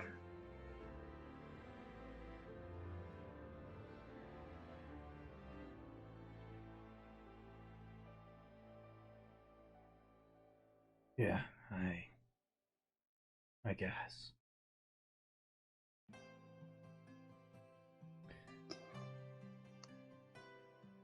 You know, this was meant to be me asking if you need me to talk to you, and I just feel it's backfired horribly on me.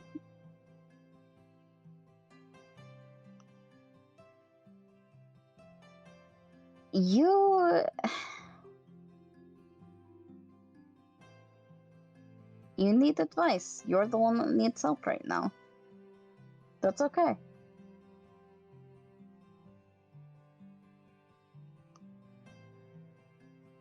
Based on how the conversation went,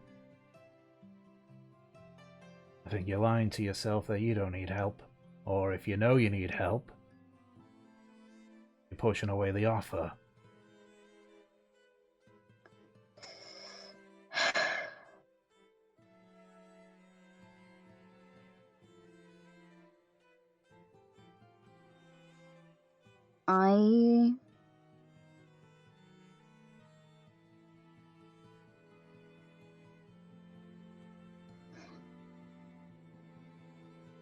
I could tell you how I feel, how stuck I am, but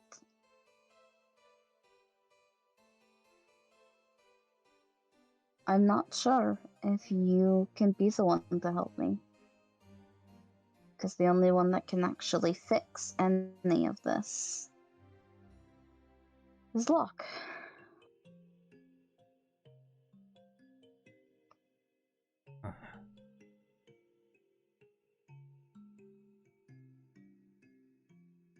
Right, I understand.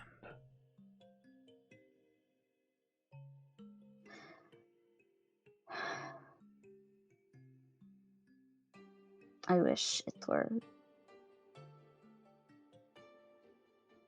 I wish he...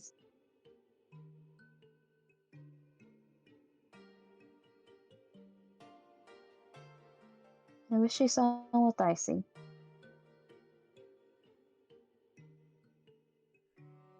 Because of like looks over at Havelock's tent.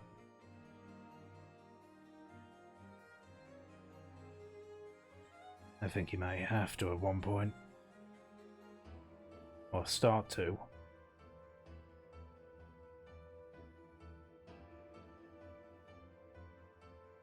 I'm worried about that. If he'll actually try to see it, or if he'll stick his head in the sand. If he sticks his head in, I'm happy to bite his leg and drag him back out.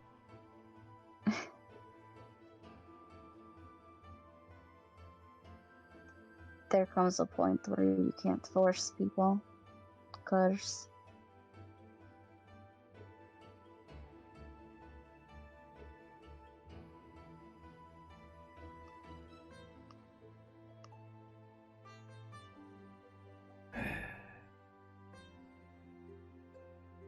You humans are complicated.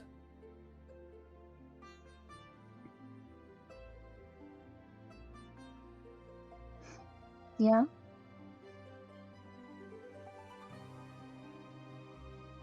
I don't think it's just us humans. I think people are just complicated. And you are becoming one.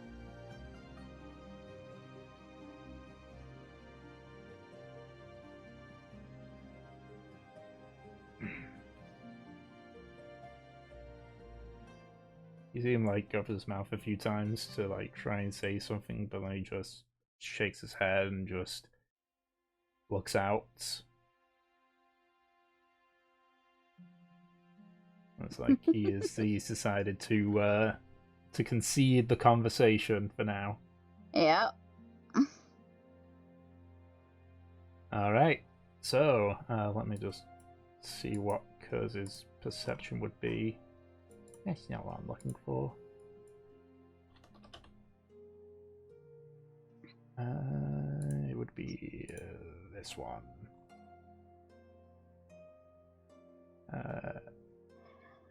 So Are we rolling individual?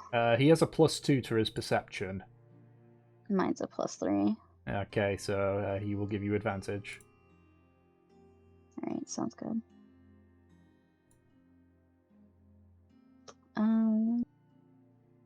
Right here. Ooh, nat 20. Nice. You both sit in silence for your watch.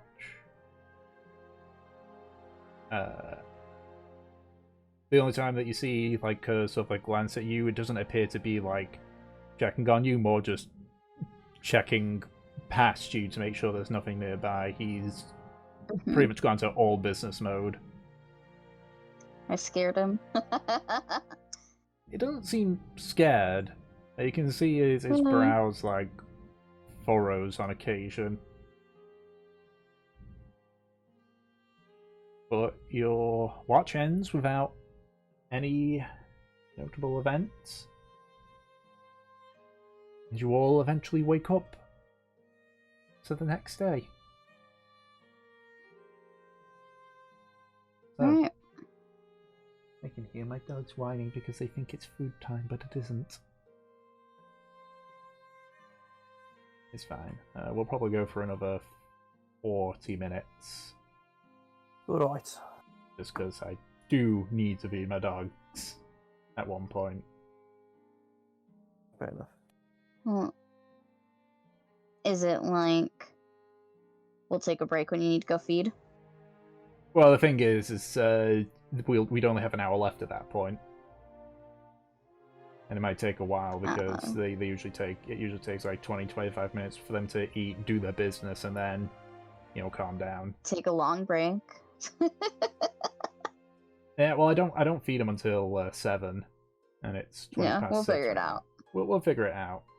And I'll do that at 7, and then we decide if we want to ride out the last however many minutes for the hour. Yep. Alright. Okay, so that is the case. I need someone to roll a d10. Yeah, boy. That is Havelock. Yeah, Havelock. Ooh, a 1. Oh, spicy. Okay. Oh. Alright.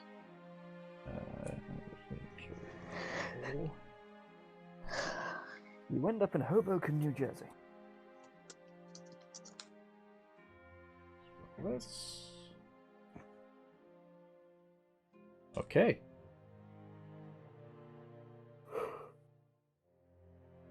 So, as you continue trekking,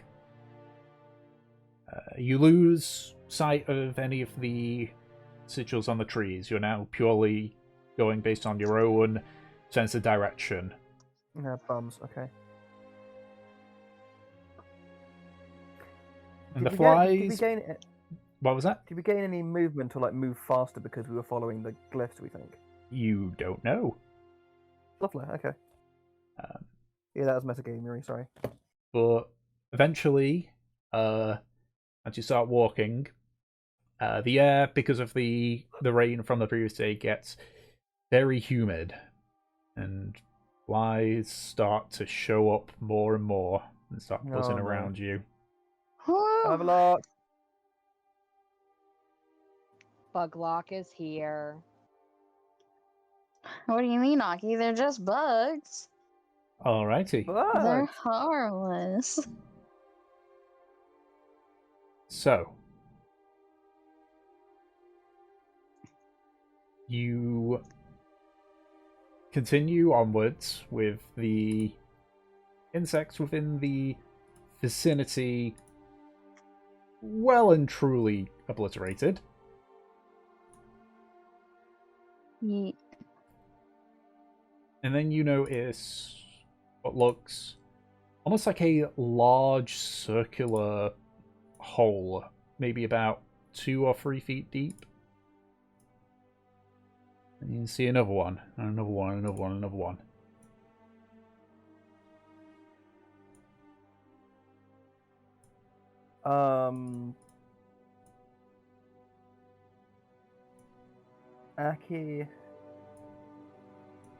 Aki would like to have a look at these holes, please.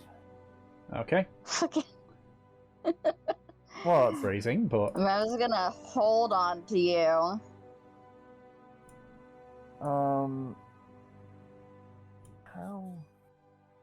So I'm guessing, looking at these holes, how can I be as innuendo-y as possible here?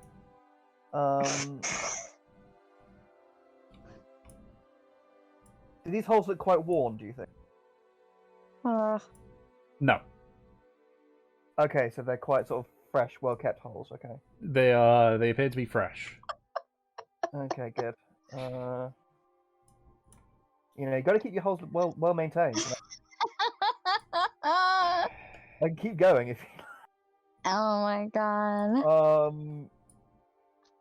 Okay, so Aki This does is look. what your vagina looks like after X amount of partners. You know that dumb shit. Oh god damn it, yeah. Someone Jesus get Christ. out the fucking pack of gum or the sucker. Yeah, Aki, no, the one thing Aki's looking for is, do these holes, do they seem like they could almost be like tracks? Like, he's thinking like this could possibly be like the walking footprints of like a tree ant or something. They're definitely not tree ant footprints. But do they have that kind of like spacing where they're kind of like an even distance apart, like one to each other, like it's like footprints basically? They're sort of all over the place. Aki, can't we just step around these? I mean, yes, but I don't want to step in the path of whatever's been making them. Then we'll go around. And she looks around to see kind of like where's the radius where they end. So you're sort of walking through, as in like when the tracks stop. Like the width of it. Like the width of each. So yeah, when the tracks stop, but I mean like the tracks are going forward. We could just go around it, right? Then they're not going like in the same direction you are. They sort of go sort of across from right to left, essentially. Okay, yeah. So we can literally just like go over it Okay, then yeah, we'll do that then. for the most part. Yeah. So you continue following on. As you get past a sort of a narrow part of the forest, you can see it's just a weird, almost like visceral puddle. Oh no. Okay. What's like visceral in the way it just looks like a big puddle of blood? Not blood. It looks like water, but it's somewhat slimy. Like, do you take a closer look at it? That sounds like a bad idea somehow. Like it's Does in it the look like what's her name? blip. Slime girl. No, it does. It doesn't look like blip. Blip. Alright, yeah. Mev is completely gonna like try and walk around that. Okay. So you sort of begin to squeeze through with the like sort of you have to like put your back to the trees and such, and sort of sidestep around. Mm-hmm. That puts you in front, yeah? Yeah. Okay. As you sort of take a step, like just as you're about to get past the puddle, you hear like something land in the puddle. Nope. The creature, because it's fucking good with stealth, is going to make a surprise attack on you, Mev. Yep. So 21, so that hits. Yep. So I'll give a description in a second, but I need to make a Constitution saving throw as well. Oh, yay.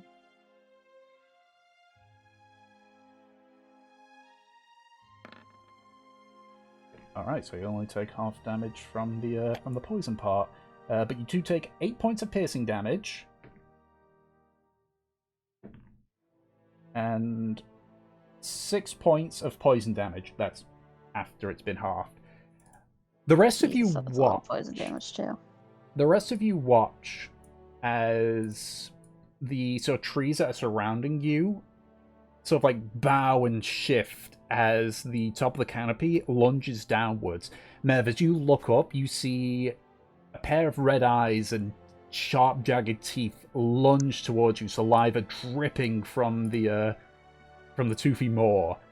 You watch as this gargantuan-sized spider-like creature lunges down and bites at Mev. So I'm going to move over to the battle map. I'm going to open the turn order, and I need everyone to roll initiative. 1, 2, 3, 4, 5. Yeah, that's everyone. So This thing looks horrific.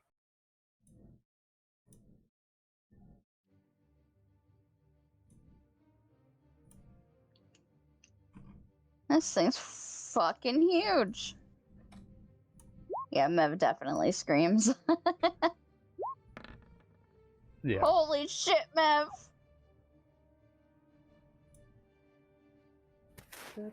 I'm trying. It's being slow.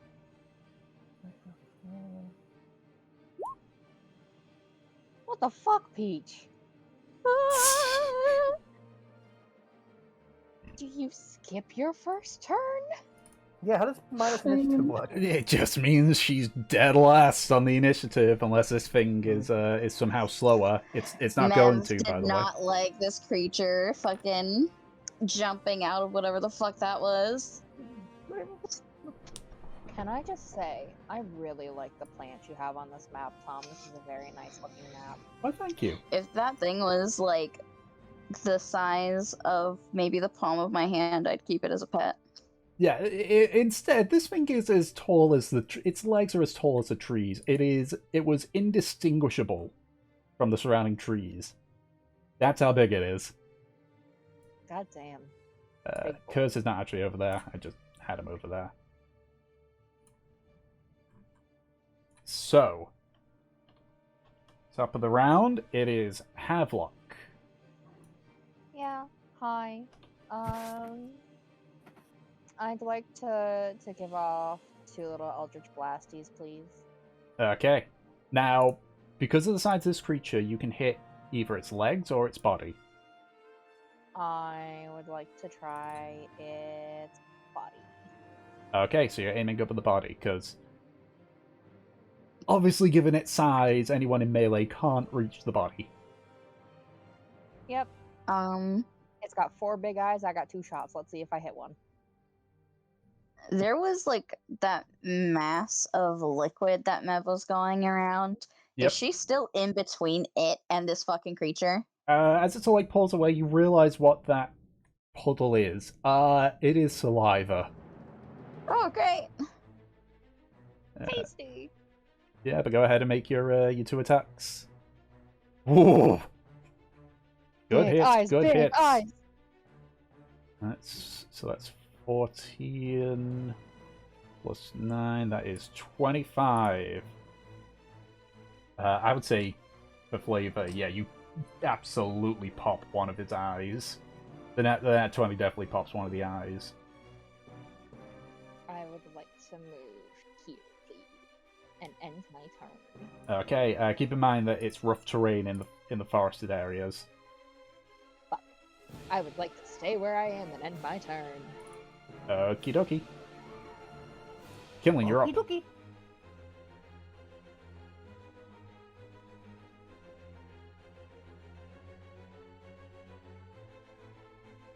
Okay, so it's 5 into the rough terrain, but you can. I'm just going to jiggle this so it actually appears. There we go. I'm thinking properly. Yes. What is your question? Burn. You have climbing. Yes.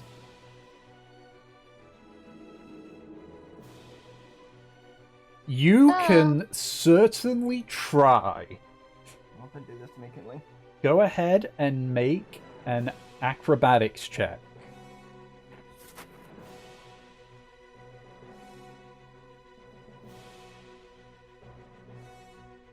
Yes, Oh. this would be your action. You are attempting to climb an animated, very alive, very hostile creature. 5. You start to climb up, but as you sort of like dig your claws into it, sort of like it literally just flicks. In fact, it's gonna make another acrobatics check, because it's gonna try and smash you into a tree.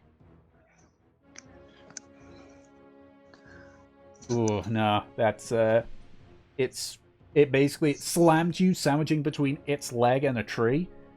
You take 3 points of bludgeoning damage. And you are shook off its leg.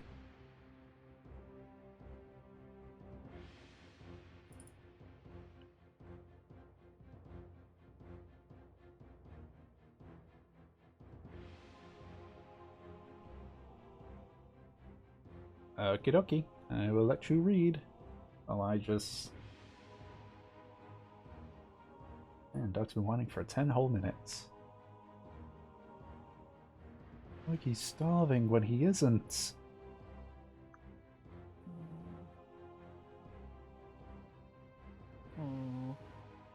I don't know if you guys can actually hear him whining or not. I doubt it.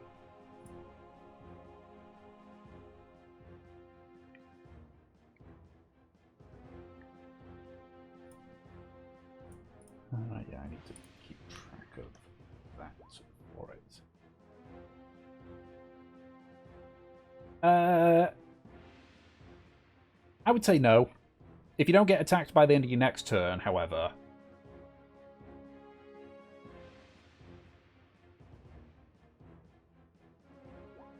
Okay, so you rage.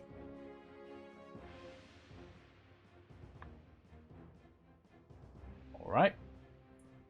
It's now Fur's turn. You can see she's sort of like, almost like backing away, like, what the fuck, what the fuck, what the fuck, what the fuck, what the fuck?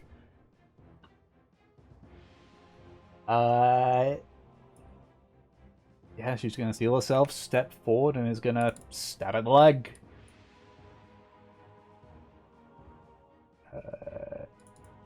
Oops. Oh wait, she's got extra attack, doesn't she? Yeah, she's got extra attack. Neither hits. Oh, she gets advantage? Okay, well that will be the first hit then. Is it because of kindling rage? Because of kindling rage, yeah. Oh wait, is it within 5 feet of you kindling? I thought his radius increased. Yeah, that's why I'm just asking there. Enemies. Oh, it's if the enemy's within 5 feet of you. Right. Okay. I thought it was if we had to be within 5 feet of you. Okay. Yeah, that hits. So that is 5 points of piercing damage. You know what? You know what I just realized, Tom? Yeah. We're gonna be in Port Honor soon. I have to fucking finish Camilla. Well, well, well. Let's see. Oh, yeah. So 5 points of piercing. Kurz is going to use his reaction for Infused Strike, dealing max damage on that one. So that is. Oh, well, actually, once that, let me just check. This thing's not got any immunities, does it? Immune to the one thing Kurz fights with. So, the Infused Strike seemed to not have an effect on the creature. Boo. So even though so you see like the poison sort of bubble, but either the creature's too big to care or it doesn't work. And Thur is going to tell Kurz to just bite the damn thing.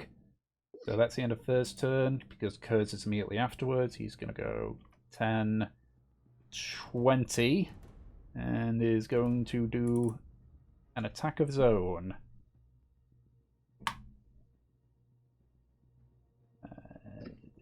And even with advantage, he misses.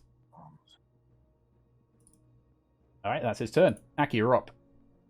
Right. Okay, I can't move away from this creature without getting attack of advantage. What's it called? It's opportunity attack. Opportunity attack. But I have to have the disengage act. Unless you use the disengage action, yeah. In which case, I would like to use conjure animals, please. Okay, what are you conjuring? I would like to conjure a rhinoceros about here, please. Okay, there is a rhinoceros token. I know. And I assume its initiative is immediately after yours. Well, it just says it has its own initiative, so just roll initiative for summon creatures as a group, which has its own turns. Okay. So it acts like its own character, but it takes orders from me. Okay. Roll a d20. I'll do the math. Plus it's Minus. X, which Yeah, is minus one. Oh boy. D20 minus 1. What? For God's sake. 1. Yeah, it has a dex. It has a initiative of 1. So it doesn't do much this turn, oddly. Well, no, it's turns. He's second to last on this turn. Alright, so that was your action. And do I want to risk attack of opportunity? I don't know, do you? This thing looks scary. Has it already attacked? Nope. Do I feel spicy? Jaunty? Hold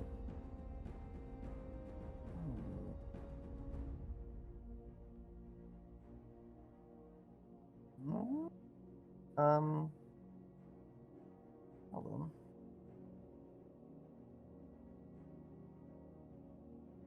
Sorry, bear with me 2 seconds.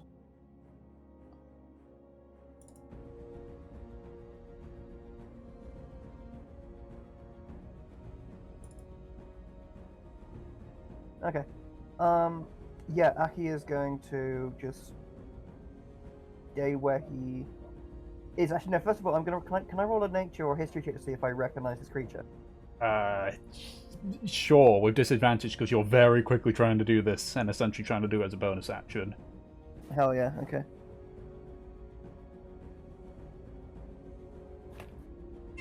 Yeah, phone.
Okay.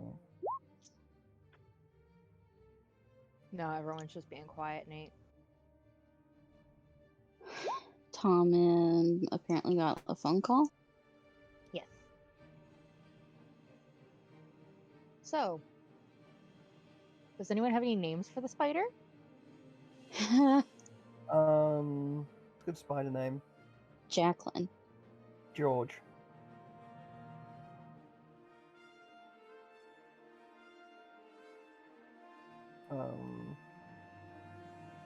Harold.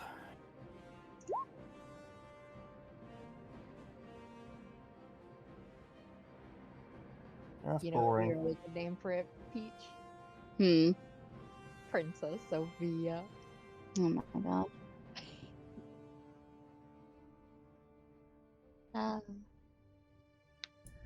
So is that your turn all sorted then? Oh yeah, 18.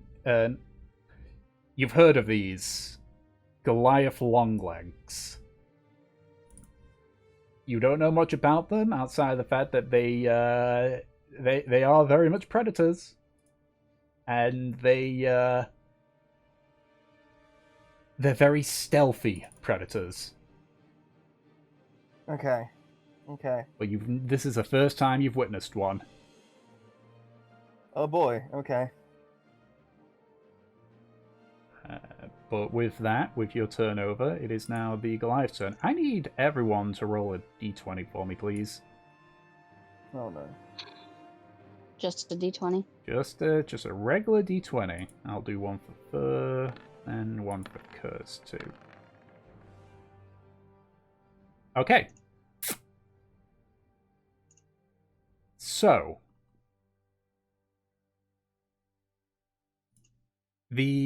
you watch as the long legs begins to like lift up its various legs. It is going to do leg attacks on all of you, and plus an extra one on the two lowest. So I'm going to just roll. In fact, we'll have an attack in order then. So first attack is going to be onto Havelock. That hits. That's a natural 18. So you take 5 points of... I don't know why it says piercing damage. That should be bludgeoning damage. An attack onto Mev. That's a natural 20. Oh my god. You take, and that's max damage too. You take 12 points of bludgeoning damage. Attack onto Fur. Yeah, that hits. Fur takes 8 points of bludgeoning damage. Attack onto Curse. God, this thing's rolling well. That's a hit too. That's another 8 points. I just need to quickly check. I have the right health amount. Because I know I'm using the wrong token.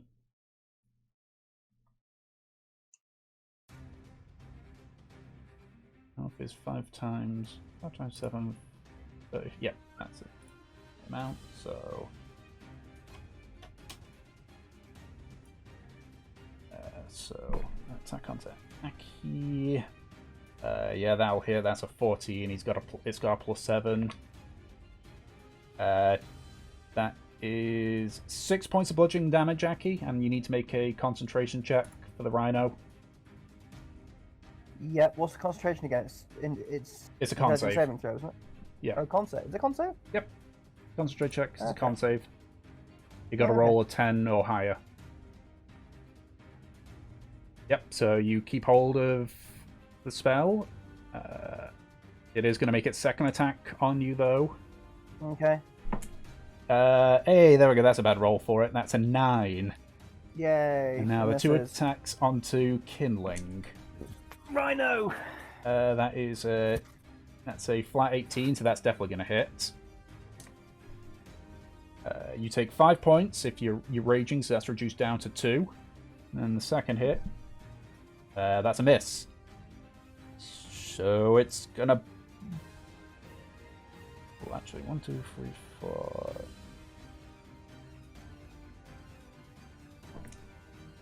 That's cocked. It's gonna try and bite Kurz. And it misses just. So you just kind of watch as the creatures, like, with its multiple legs, just start, like, slamming into you. Most of you take a hefty hit, but you're able to, like, dodge on a few occasions. But that is the Goliath one legs' turn. Now the rhino's turn. What are you making the rhino do? Rhino! I would like him to move specifically to there. Okie dokie. Now that he's moved 20, I would like him to do a gore attack. And specifically because he moved 20, he gets to add another 2d8 to this. Yep, and the Goliath one has to make a strength check. Or be knocked prone. Yep.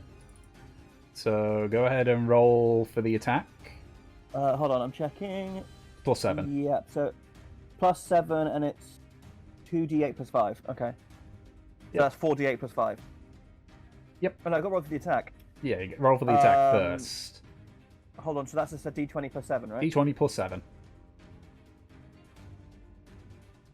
Come on, no whammies. No whammies. Whammies. 18, just hits. Yes. Right. Okay. So go ahead and roll the damage. This thing needs to roll its strength check. It makes it. What was it? It rolled a 18, Bums. and that's Okay. not even including its strength bonus. Bums. Okay. I mean, it still takes 48 plus whatever damage. 48 plus Yeah, 5. 48 plus 5. Come on, big damage. Big boy damage. 17. 17. Okay, one second. There's a mechanic this thing has. That's a bit pooey, actually. One second. I just need to relook at the damage here. Yeah, okay. The rhino makes impact with the one of the Goliath's legs, and it sort of topples. It sort of like begins to push itself back to stop itself from falling over, and then you hear an audible, like a very loud crack, and then you watch as there's a spew of blood, and the creak as the leg which the rhino had made impact begins to sort of like essentially falls like a tree and crashes down. The Goliath now has 7 legs remaining.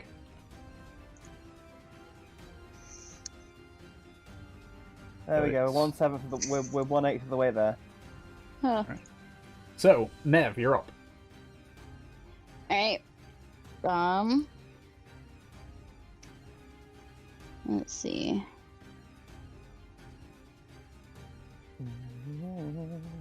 I would like.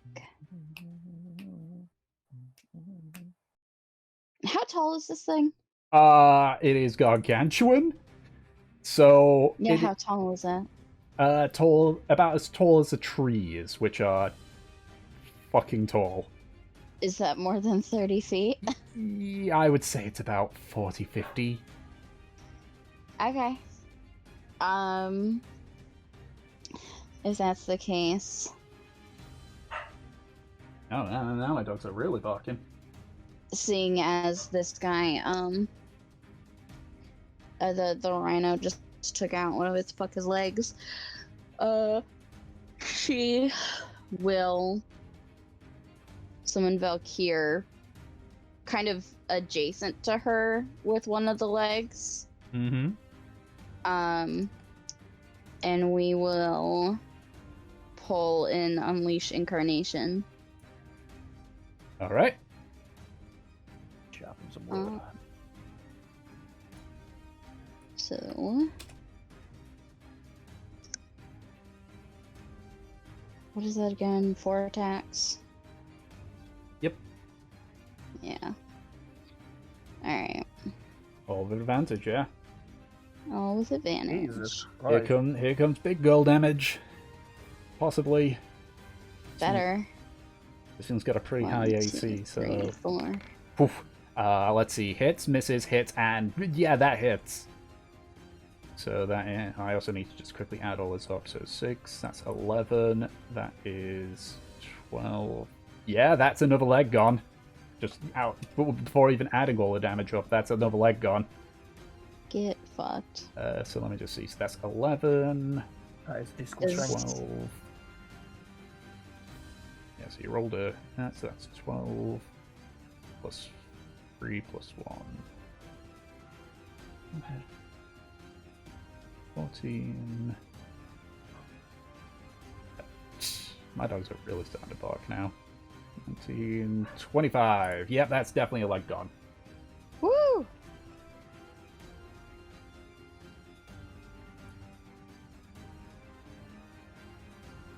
Very. Very. Yeah. Just think about it. If it needs legs the size of trees to hold itself up, its body must be fucking hefty. Yep. Got some Alright. beefy drummers. So...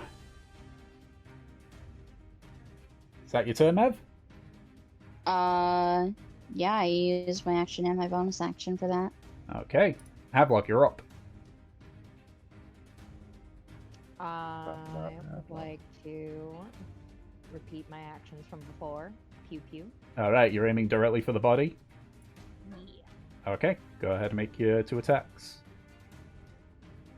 Both hits. That is another 15 points.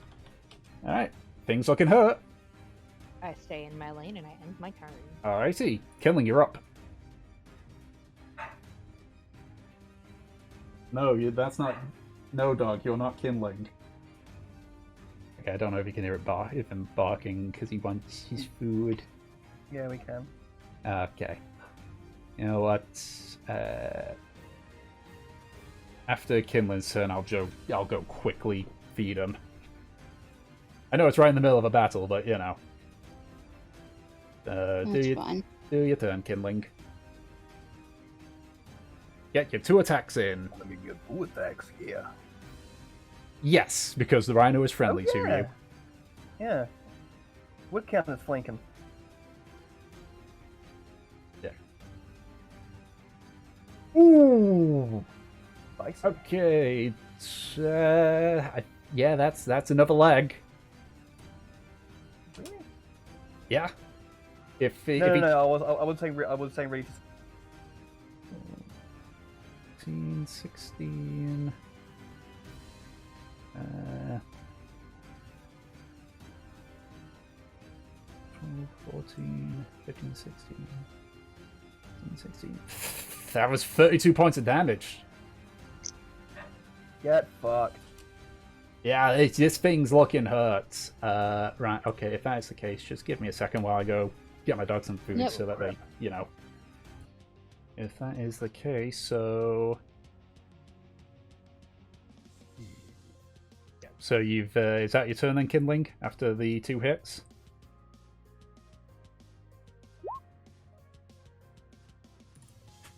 Alright.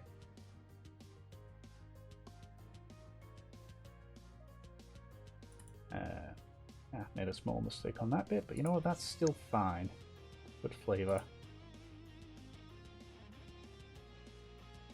Alright, first turn. She is going to do 2 attacks, so see how that goes. Hey, both hit.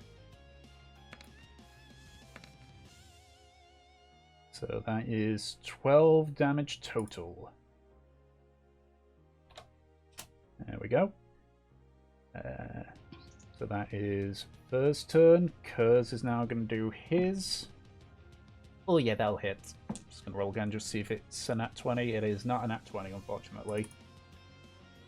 But that's fine. It's still... the thing's immune to poison, so that's just 8 points of damage. Okay. Aki, you're up.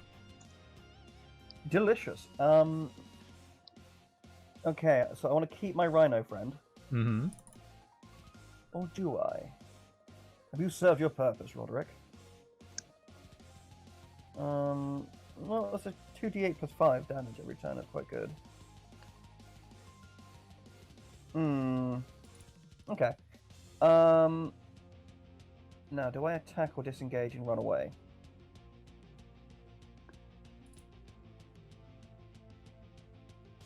I drop concentration if I turn into an animal, don't I? To use wild shape? No. Yeah. You don't? No, that's polymorph you're Nope. thinking of. Wild shape. Oh, okay. Wild shape doesn't require concentration. Okay. Actually, no. To be fair, I can do both of this. I can do both of this as I can do both of this this turn. So first of all, I want to use Thorn Whip Uh-huh. to attack it with, Okay. which is 2d6. Okay. Go ahead, make an attack roll. 2d6. No effects to... No, just straight 2d6, okay. Welcome back, Halflock. Oh, hold on, I need to roll to hit it, don't I? Yep, that's what I said. Okay. That's what I said, Which make is an just attack roll. d20 plus my spellcasting modifier. Yep. Why am I so shit at this? Let's do this. Spellcasters. 17, Eh? that hits. Hell yeah, 9 damage. Alright. Things starting to look rough. And then after that, I am going to use the disengage action. Well, isn't Thorn Whip an attack an action? Yeah, fuck it is. Oh yeah. You never can't mind then. disengage unless you're a rogue.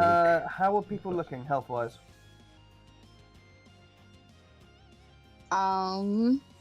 Speak now if I ever hold your peace. I'm bloodied. Yeah. Okay, I'll take bloodied. That sounded weird. You know what? Peach, because it's as it's Christmas, you can have 1d. You can have 6 HP and 1 temporary hit point. Wow. Wow. Anyone else? Anyone else want a crumb of health?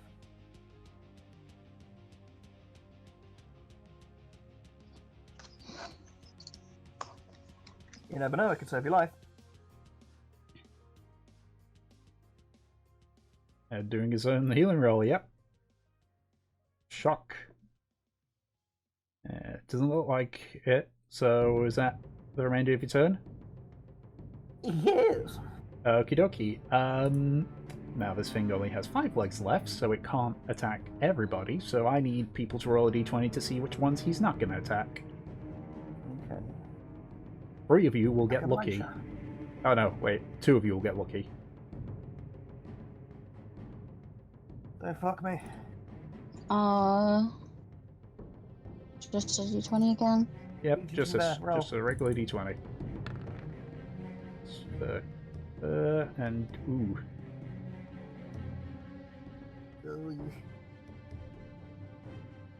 Oh, So right now, Kurz looks to be the one being lucky. Oh yeah, you need to also roll for your rhino, Ed. Oh, I'm getting hit. That's right. That's just a. Okay, I need to ask these questions. I know what it is, Con. Shit! No, as in you need to roll a d20 to see where he falls on the chance of being hit. Oh, sorry. Okay. That actually reminds me. What's- Roll one for Valkyr as well, Peach. Yep. Is it not? It's Just not. just roll a d20, Ed. Just roll another d20. There we go. There you go. Roderick got a 19. Okay, well, Roderick probably ain't gonna get 17. hit. So the people who are gonna get hit are Kindling, Aki, the Havelock, and Mev. Oh, Ironically, the okay. free expendable ones avoid damage. So first one onto that's gonna hit Fur. She takes another 8 points of damage.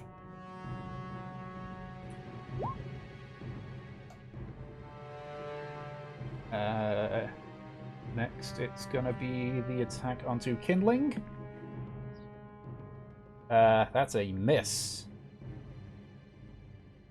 You know what? It's gonna use its bite on you and for that as well. Then it just really wants to go for everything here. Oh, that might miss. What's your AC, Kindling?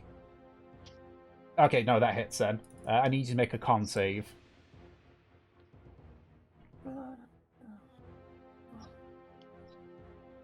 Okay, so you only take half damage from the poison, but you take 8 points of piercing damage, reduced down to 4. And you take 7 points of poison damage.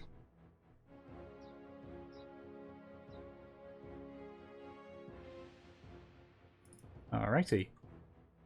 So that's the next attack is going to go on to Havelock. That's going to hit. That's a dirty 17. So you take 5 points of bludgeoning damage, Havelock. Yay. Then the attack onto Aki. Yeah, that'll hit. That's a 19. Bitch. You take 5 points of bludgeoning damage, and I need you to make a con save. Yeah. And being nice and not including the 6 that you rolled. Thank you, Tom. Yeah, it doesn't matter. Bye, Roderick. I love you. Just, there it goes. So 1, 2, 3, 4. Okay, yeah, it's just Mev left. That is a dirty 20. Wow. Again. It's not a natural Alright. 20, a dirty 20, so it's not double damage. It keeps rolling very high on me. You take 6 points of bludgeoning damage. Well, the health was nice while it lasted. Back down I go. Yeah. And it's actually going to take a few steps right above you guys. So just for the record, it's on top of here, but just so you can mess with your tokens, it's there. Gotta be fucking joking me. Yeah. You've noticed it's been sort of like reaching quite far outwards to get to Havelock, and now it's moved itself into a better position. Yeah, this thing's beefy, guys. Yeah. All right, Mev, you're up. Great.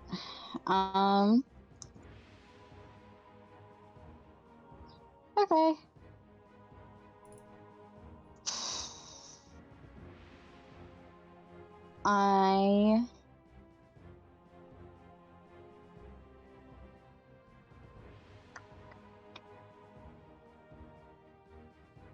Booze, you are my friend. Hello, Booze, you are my friend. Okay. I would like to do another Unleash Incarnation Okay. with a sweeping attack. So I'll hit 2 legs instead of 1. All right. The sweeping attack is a trip, isn't it? No. No. It Oh. just allows me to Oh, hit it's double 2. attack, yeah. Okay, yep. Yeah. Go ahead and make your attacks.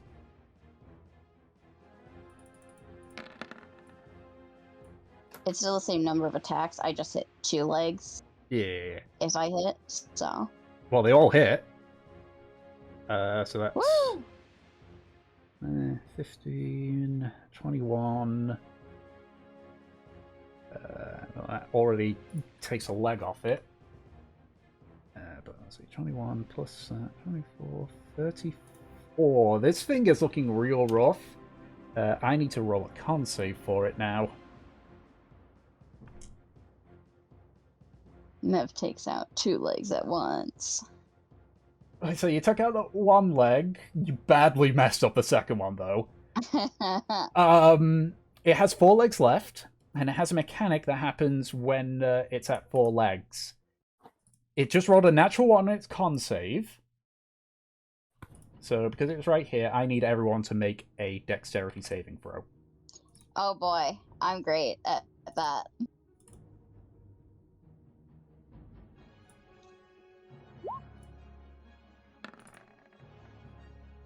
Well, it's been nice. Goodbye. Still Goodbye. better than Ed. You know, I always thought I'd die this way. I would say... technically, yes. It's a weird mechanic, because I'll explain what's happening. It's falling on you. Oh, Yep. And, you know, you can see it. You don't need to worry about rolling for Valkyr, because this is a... you either take full or half. That reminds me. Come on, Kurt. Oof. Rolled a 19 total. What's it easy for this thing? Okay. So the people that failed the save were Mev and Aki. So you're going to take full damage from fuck me up. from this. Well, we'll see. It's how many dice do I need to roll? I'm probably going to use the auto dice. Yeah, I'm going to use the auto dice roller. So you take this much bludgeoning damage, and those that Crush made the me, save Spider take Daddy. half. Crush me, Spider Daddy. Okay. Oh wow. Okay. Oh shit, maths. Oh,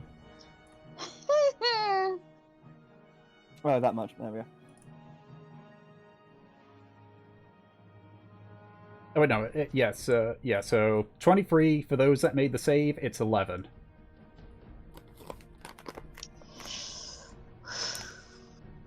Fuck. How you doing, Mav? Not good. It is bludgeoning damage, so yes, it would I'm- get halved again. I'm conscious. Oh, that doesn't sound good.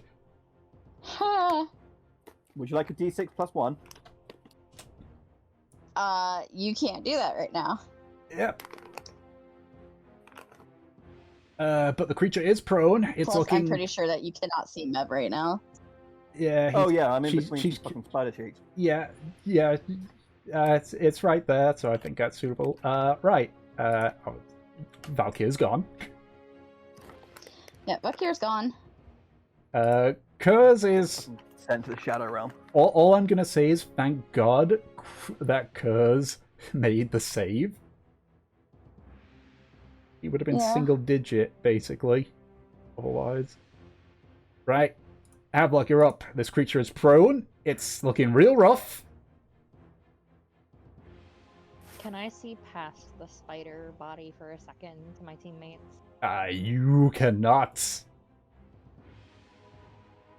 No, Anna would like to Oh. see. Alright. I want to get closer to Mev. Alright, well, you can't really get close because there's a big spider body in the way. Fuck.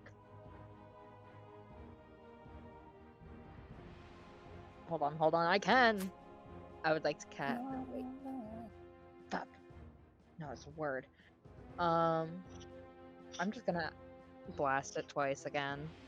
Okay, point blank, so it's with disadvantage. Well, technically it's a neutral roll because Kindling is still conscious, so his thing's still going. Fuck no. Both miss. Alright, and my turn. Alright. Kindling, given that you are directly pinned by this thing, you are considered restrained. Which just means you can't move and your attacks have disadvantage. I'm gonna fucking kill myself. Hmm? In game? No. Okay. I was working on something and I accidentally hit a button that closed it all and save. Ooh. F. Only applies to melee attacks. Oh. It doesn't really matter. It misses anyway. It's a Strong it, element. oh my god. Either way, Kindling, you are currently restrained on this thing. No, because... Well, actually, yeah, technically. Yeah, because the creature is prone, so yeah. I'd also say just because of its sheer mass that you may need to get out of it soon, otherwise you'll get crushed even more by it.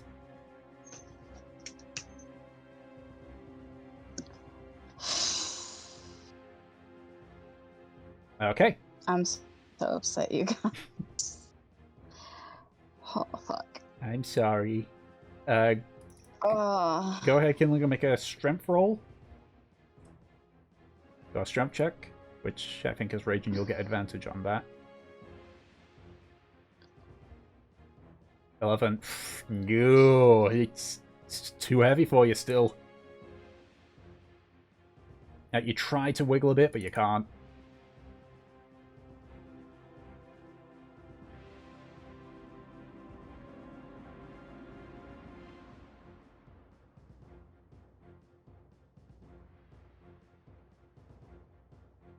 Yeah, pretty much.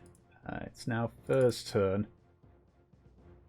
She's going to try and do a strength check to try and get out of here. She's essentially fighting against the restrain. 21, okay. Versus...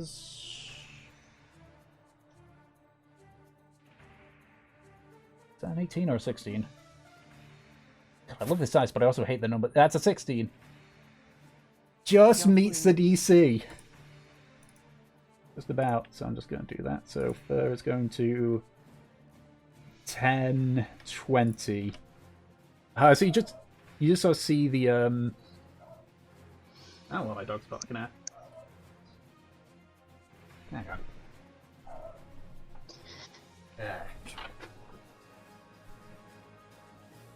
Because I rolled a d20 plus its strength modifier. It was a 16, it has a +4, so it was a 20.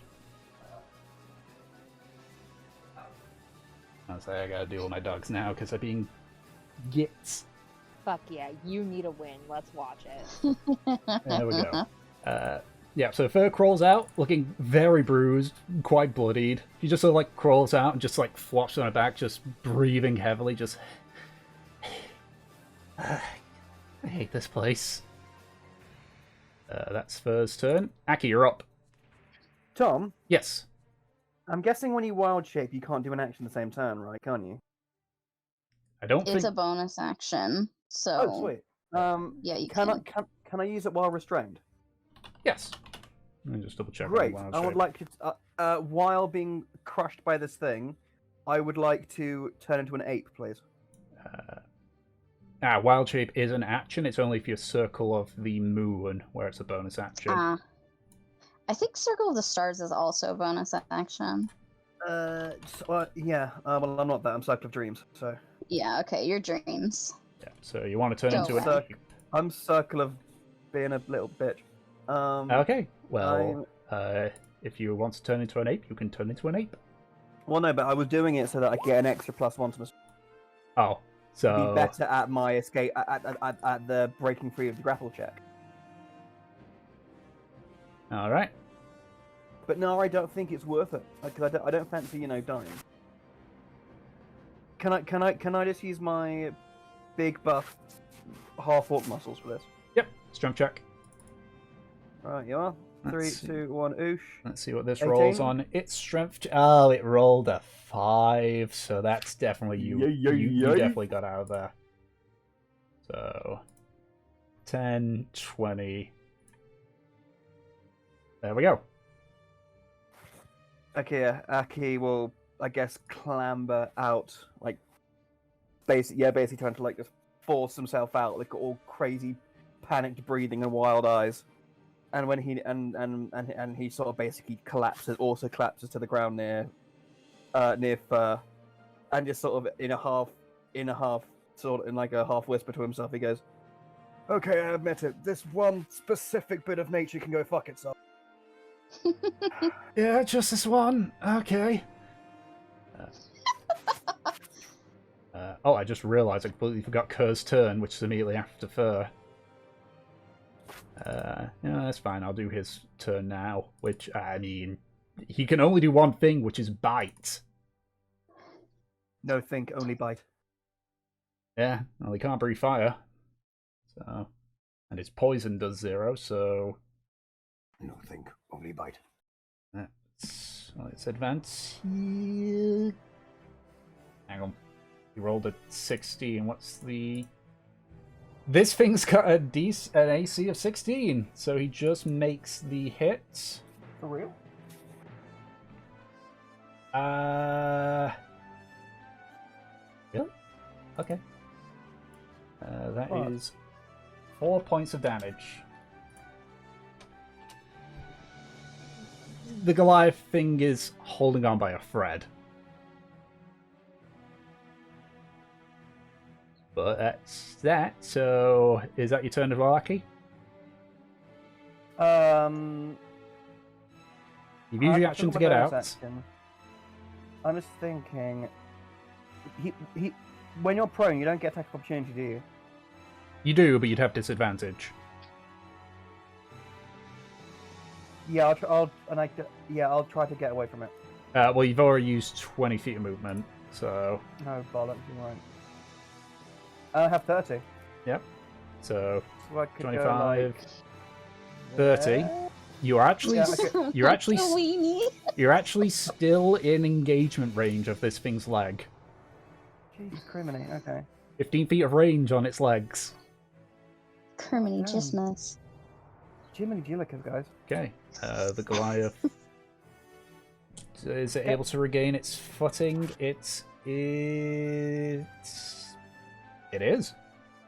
It's able to regain its footing. Just. It's very shaky. I what this thing was called. So 1, 2, 3, 4, 5, 6. Okay. Another d20 roll for everyone again to see who is the lucky one that avoids. Okay. Does it count if we're prone? Well, at this point, you're no longer restrained, but you are prone. Yeah, I'm saying, like, we're rolling to avoid. It's picking its targets specifically. Okay. It's not like to avoid the attack. It is literally wait. choosing who it wants to attack. Oh. Could you not get out of the collapse, Paige? My turn comes after this one. Oh yeah. I haven't had a turn. Yeah. Okay. So, I don't think you can have luck. Can you please roll another d20 just to tie break?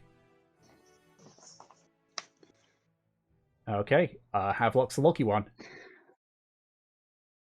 So, it is going to attack. Ah, jeez, I just realised everyone but Havelock and Kurz are prone. No, I'm not prone. Oh, wait, no, yeah. Well, no, it's half your movement to get up, so Yeah, you would have only been able to move this far. that's fine. Whatever. Okay. First prone, though. Alright, so... Fuck. Basically, so that's going to be... You know what? It's in my Bite attack onto Kurz.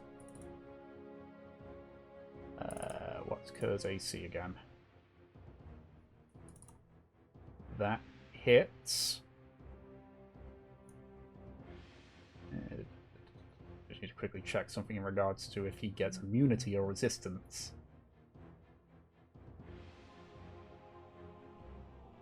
Okay, right, got it. That's very fortunate for him. It's immunity.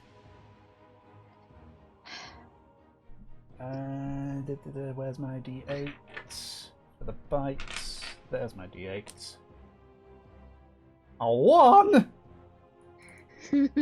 Oh no! Well, now it's very good that he avoided the thing. Now it's just, he's just gonna hit, so kindling. It's gonna be with advantage on you. That still misses, that's a 3 and a 4. Mev. That's cocked. Which is good, because when I moved it, it tilted to a 20, but no, that was cocked.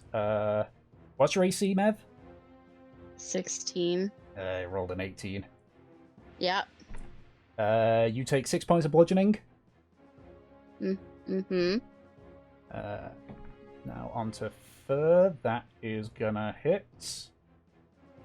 But that's the wrong dice. Fur takes 5 points of bludgeoning. Then Aki, who is not prone. What's your AC, Aki? 14. He No, just 15, sorry, 15. Oh, he misses then. Hell yeah, 15. It is 15, yeah. Alright, and that's Yeah, its plus one turn. on, thingy, yeah. So, Nev, you're up. This thing is towering above you still. What come up, Nev? Mav gets up, Mm-hmm. so that's half her movement. Mm-hmm. She's very shaky right now. Mm-hmm. Um, And just so you're aware, it is here still. Just so you Yep. can move your token. okay. I'm going to do Right, what can I do? There second we go. wind. So that's 1d10 plus 7. 15. Oh, that's really good. Okay. How badly were you like single digits? If it hit me again, I would have been down. Okay. And then I'm going to attack twice. Okay. Right. Let's see.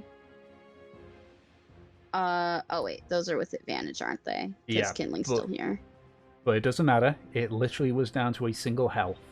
How do you want to do this? Oh, great. I would like to knock down another one of its legs, and as it looks to come down Mhm. again, like the crash, Yep. she takes her glaive and stabs it up into the body. Okay.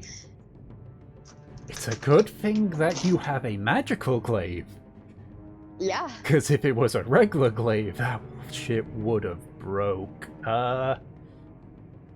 Right, okay. Make a strength check for me. I can do that. And I'll say because this thing is dead when you're doing it with advantage. Okay.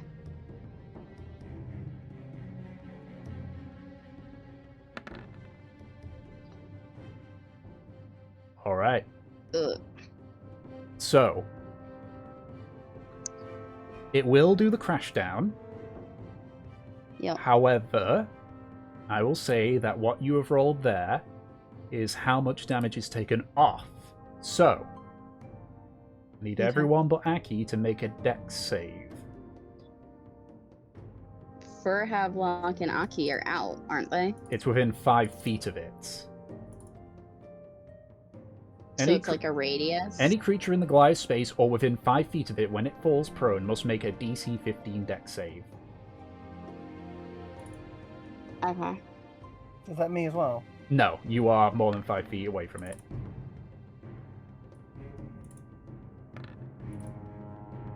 Ooh. delicious. Good news, Kurz made it! Okay. Right. So I'll just roll the dice again, and with the damage, knock 11 off the damage. Unless it brings it to 0, then it's 1 damage. Okay. So 9 damage. 9 damage. For Fur, it's 4 damage because he got very lucky. Kurz has gotten so lucky this fight. And thank God that with the damage reduction, because that would have downed Fur. Yeah, if I hadn't second winded myself, that would down me. Alright. But eventually the creature, like, you slash into its leg, it sort of staggers. The gushing of blood quickly tapers out as it just ran out of it. And as it falls, you sort of, like, brace the bottom of the glaive into the ground, point the spear up. It sinks into it, but the ground begins to give. You try and, like, use your own strength to hold it up, but this creature's too big.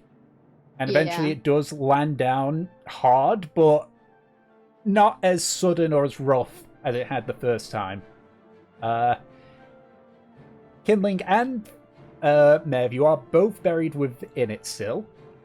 Yep. But combat's over. But combat is over. This thing Okay. is dead. I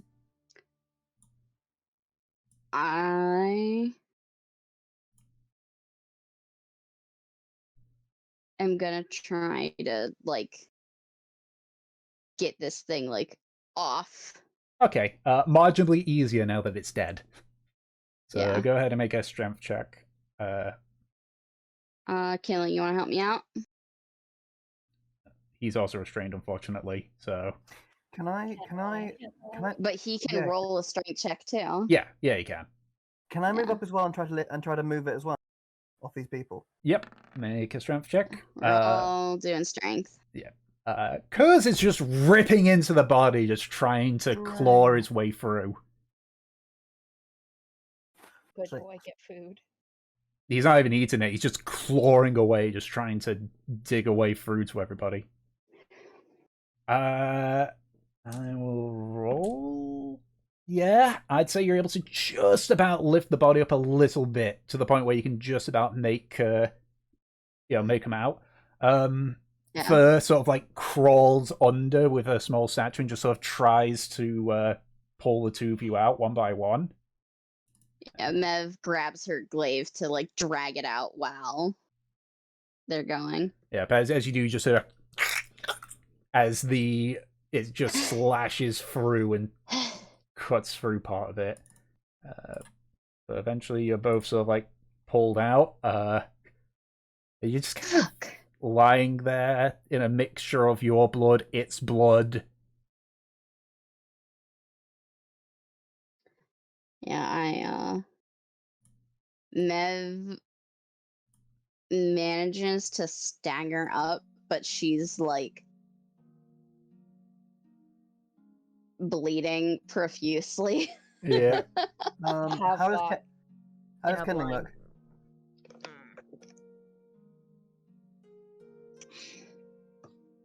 Havelock in a blind panic is going to go and help Mevalaire stand, casting a level 2 cure wounds for her, and slapping on 15 lay of hands. Okay. Aki is going to do a level 3 cure wounds on Kindling. Oh, show off healer. Okay. Hold on, where is it? Where is it? Where's my cure wounds? That's it. So, 3d8, that's it. 3d8 plus... Hold on, 3d8 plus 5, that's it. He's just currently lying down there like, I hate this place. I hate it so much. Should have stayed in Riftwood. Fuck, should have stayed in Tangan. Oh, any of that will be better than this. Oh, I hate this place. Yeah, Mev's wounds start to heal and close up, but she coughs up a bit of blood. I Ugh. think I Yeah. still have Okay. enough for another one. Have another level 3 cure wounds. Yeah, Aki. You can take a nap. I can do 2 more. Yeah. Sorry, I'm severely injured. Oh yeah, no, I think that's the closest. That was probably the closest to a potential TPK from the sounds of things. Oh, Or at the very I'm doing least, okay. or at the very least, the Huh. situation could have gone much worse.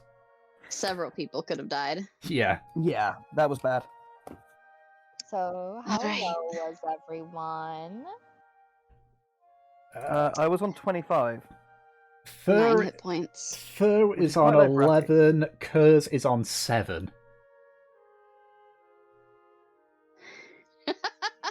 Fuck off, Gimling.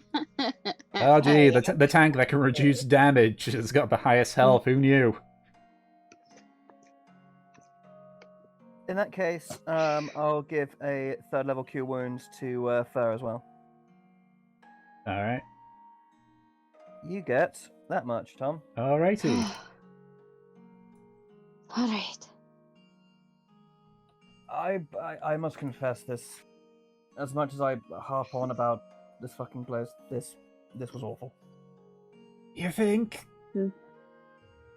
No fucking kidding. Whew.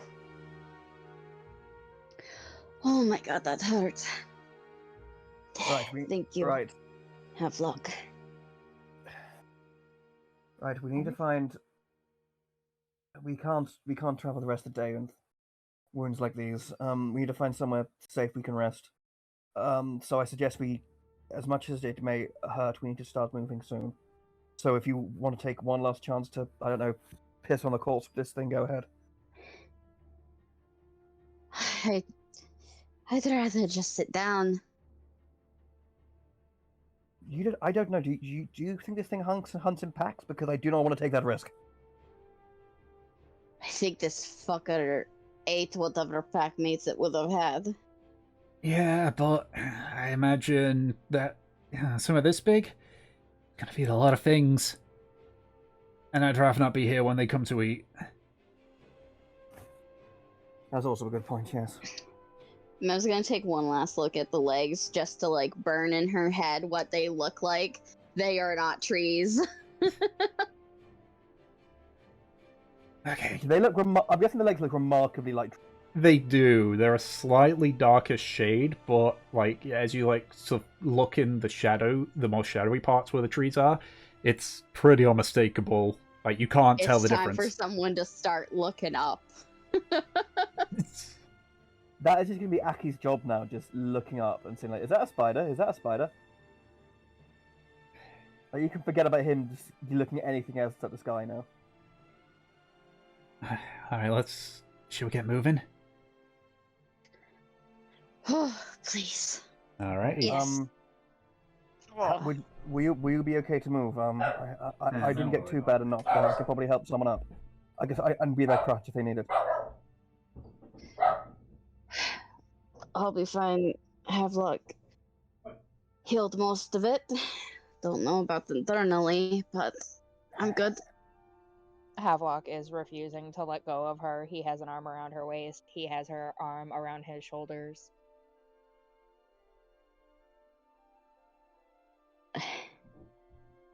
You should you should help they're further getting or rowdy. Curse. Very rowdy. Oh yeah, I need to heal Kurz as well. Kurz can also have a 3d8 plus 5. Alrighty. And there's like all my level 3 spell slots gone. Nice. I hope you don't run into another encounter. Man, Yeah. what would be really helpful right now? Hmm. Hmm. We had a fucking horse. I mean, I can turn into a horse. Not for long. Yeah, true. Not long enough, probably. Can Oh turn wait, in hold for on. like Oh what? bugger, I can't. 3 It's gonna be hours? it's gonna Tom. It's gonna be a 2d8. I'm sorry. 2d8. Okay. I realize I've got 3, not 4 spell slots.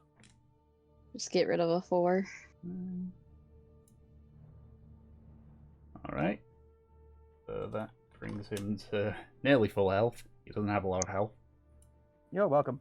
Alrighty, so if that is the case, someone roll another d10 for me.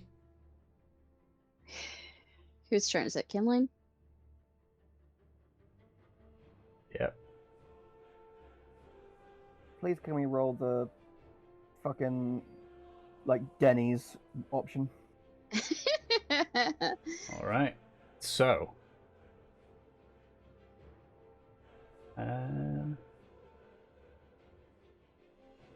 Pick a number between 1 and 2, Kinling.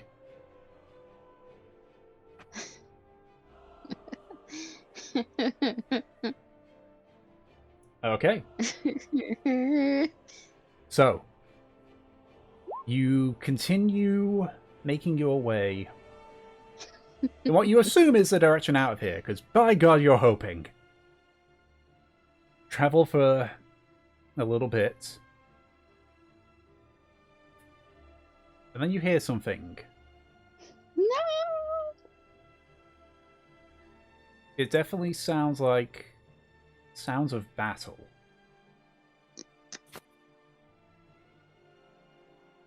Don't you dare, Tom. We want none of it. I mean, you can try. We're walking away. You're walking. Okay. You. I mean, I'm sure it's cool, but We're not equipped no. at all. I So, still have unlimited slots with my cantrip. if that's the case, then I need you all to make stealth checks. Just with the sight of that, there's just like she clicks her fingers, and a very similar effect to what Aki did to hide from the centaur sort of appears around her. And the rest of us? Yeah. Fur is going to use passive outrace. The champion for. I'll try to do that. I think I... advantage because she's practically just being dragged by Havelock. Unfortunately, no. In fact, that would make it 18 even though. worse. That's a. Take the first Huh. one. I'm 13. holding Havelock down. I'm God, you fucking tired. Aki, you gangly fuck. And then Fur. Okay.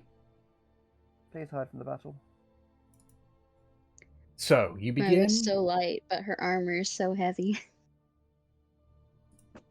So you begin trying to skirt around the sounds of battle. Do you get close enough to sort of see it, or We're trying to avoid it. okay? Aki, Trying to go away. make a perception check. Yay! Oh, I forgot to do my +4. Okay, hold on. Perception. Come on, 32. Hey, 32. All right. So you like skirt around. You try to keep at the main path, but with the heavy thicket of trees, you do have to get fairly close.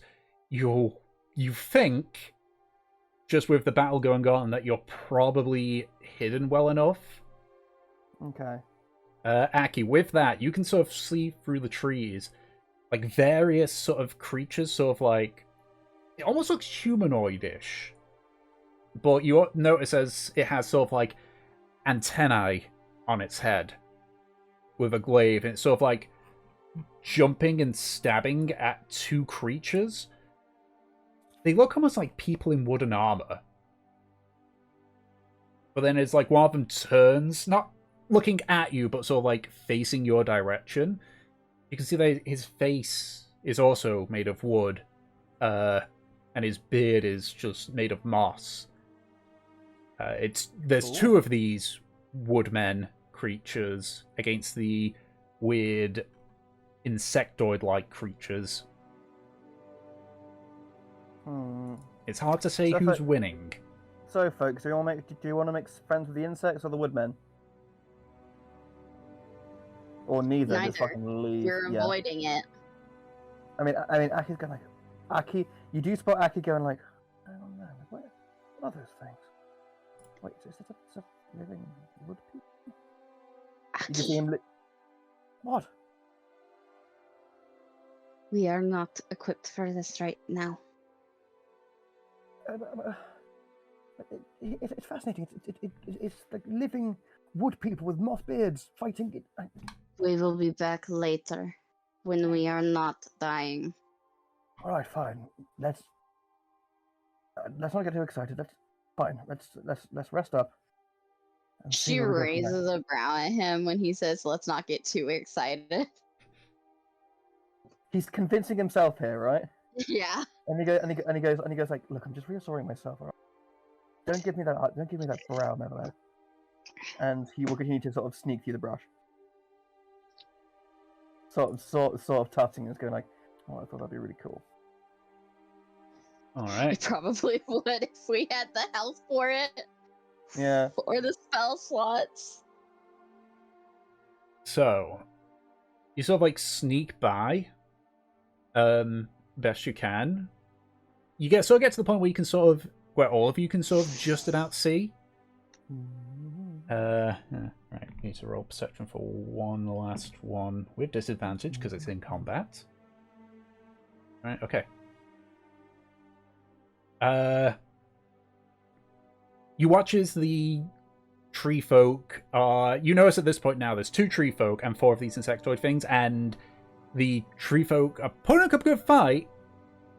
But then you can see signs that they're sort of losing. One of the insectoids is like dead, but one of the treemen have lost one of its arm. You see one of the insectoids sort of like step back just to take a breather. He turns around to look at you. Sort of like looks you all dead in the eye. He sort of like takes a step forward before turning back towards Wood Creature. He just sort of looks at you with a toothy grin before heading back towards a tree folk.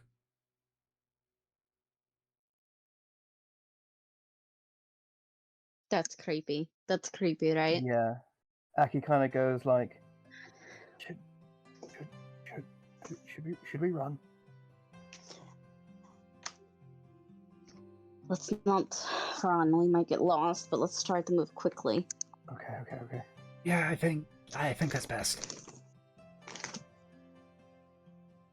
Right, so are you just a question. Yes. Are the tree people the ones that like attacked us before? No. The giant fucking tree ants? No, or these whatever? are human size. Well, they're a little bit taller than say like Kindling and Havelock. Okay. But they are shaped more human-like. Again, they look like a person in wooden armor.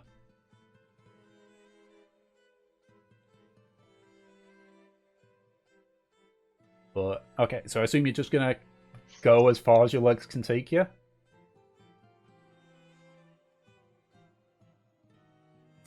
I guess so, yeah. But Yep. It's just because I think like what I got from that interaction was like, oh, the insect knows we're there, but it's like, let me just kill these things before I turn to you little morsels kind of thing. Alrighty. So yeah, I'm kind of trying to like still sort of stay in the grass, but like basically start power walking. Okay, yeah, so you start power walking. When the sounds of battle fade, you just book it. Like you throw all forms of stealth to the wind and just run. And you run. Eventually you all get tired out a bit, so you get back to just a brisk pace. About an hour or 2 before sunset, the trees begin to thin. Yeah. You keep traveling. You see a particularly emaciated Goliath Longlegs. No, you keep just keep walking. Sort of go to a normal walk. And then the trees just end. Woo! And you step out from the Morag. Unsure if those creatures are still going to give chase, but at least knowing you're out of the Morag, and Mev and Havelock, based on your knowledge of journeys that you've made before, give or take, you're about 6 to 7 days away from Port Honor. And that's what we're going to call it for this session. Seeing, like, literally as soon as they get to open field, Aki will just collapse Yeah, and just embrace the ground. Yeah, the rolls favored you because on 2 of the rolls you got... So I have like a whole bunch of things that happen. The number 2 roll is the old druid path, which skips a day of travel. And you got it twice. Hell yeah. So if you hadn't gotten that, and you probably... We'd still fucking been here. Yeah, but you were able to One skip more 2 day in days hell. worth. So now you are 6 days, or 7, depending on where you are. You have to get onto a main pathway first to figure out that. Hanging about all day. But yeah, you are on the way to Port Honor. We're on the way to Port Honor. On the road Would you to guys the like Are you to fucking ready? have block information now? Sorry, Anna. Is it Havelock information that we would know? It's just fun Havelock information, not really story worthy. Sure. He now has a goal to become a fucking exterminator. Ah, Doesn't really surprise me. That Goliath Longlegs decided to choose violence on you all. um, Yeah, this was rude. are we? Where are we? On the So, I just need to quickly double check because I know how many days it is. I just need to recall. Hold on. Well, the So I'm thing is guessing- that like, how far is Othred? So you guys are out about here. Okay. My god, we're close to water we have to visit. Look at how close that is. Wow.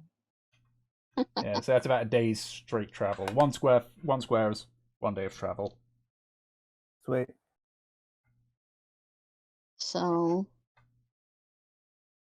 Port 15. Honor. Yeah, so you're around 6 to 7 That's days. 3 squares. Wretched hive of scum. Okay, that would be that'd be 5 days in that direction. Oh wait, if you went, and then- if you went to offer it. Yeah. About 6 to 7 per Port Honor. Yeah. Alright, it's not worth stopping by Othred right now. No. Nah.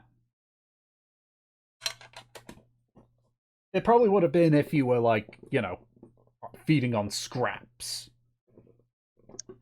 Yeah, but we're good. Yeah, you stocked up a lot in Sangan, but yeah, that is The whole point. yeah. So you're now making your way to the pirates. Well, not really pirate, but might as well be pirate city of Port Honor, Yeah. which makes me very thankful. Eventually, that- we'll go to Mary LeBerry. Which makes me very thankful that I finished the document. Dun dun dun. Yep. I read it all too. Yeah. Yeah. Oh, is that a fucking peach thing? Yeah, it's a Mev and Havelock thing. Fun. I mean, long story You short, have a token now, Tom. I noticed. I'll be redrawing stuff, but you know. I have it if I need it. I'm on my way. Yep. to Radiant City. Well, yeah, it was fun. You know? No, what's a little bit of potential death? Man, I need a fucking nap. I was fucking ready to. Oh. Yeah, that really was like I think that's probably the toughest encounter that's been thrown at you. And it was just In a little while. Yeah. I mean, things have been hard here, but like, I haven't feared for my life. No, that was rough. yeah, and 'Cause actually, I can't. When was the last time we had a proper like life or death crunchy like combat encounter like that? Maybe the trolls. The trolls were scary, but I wasn't too concerned. It Fish people? No.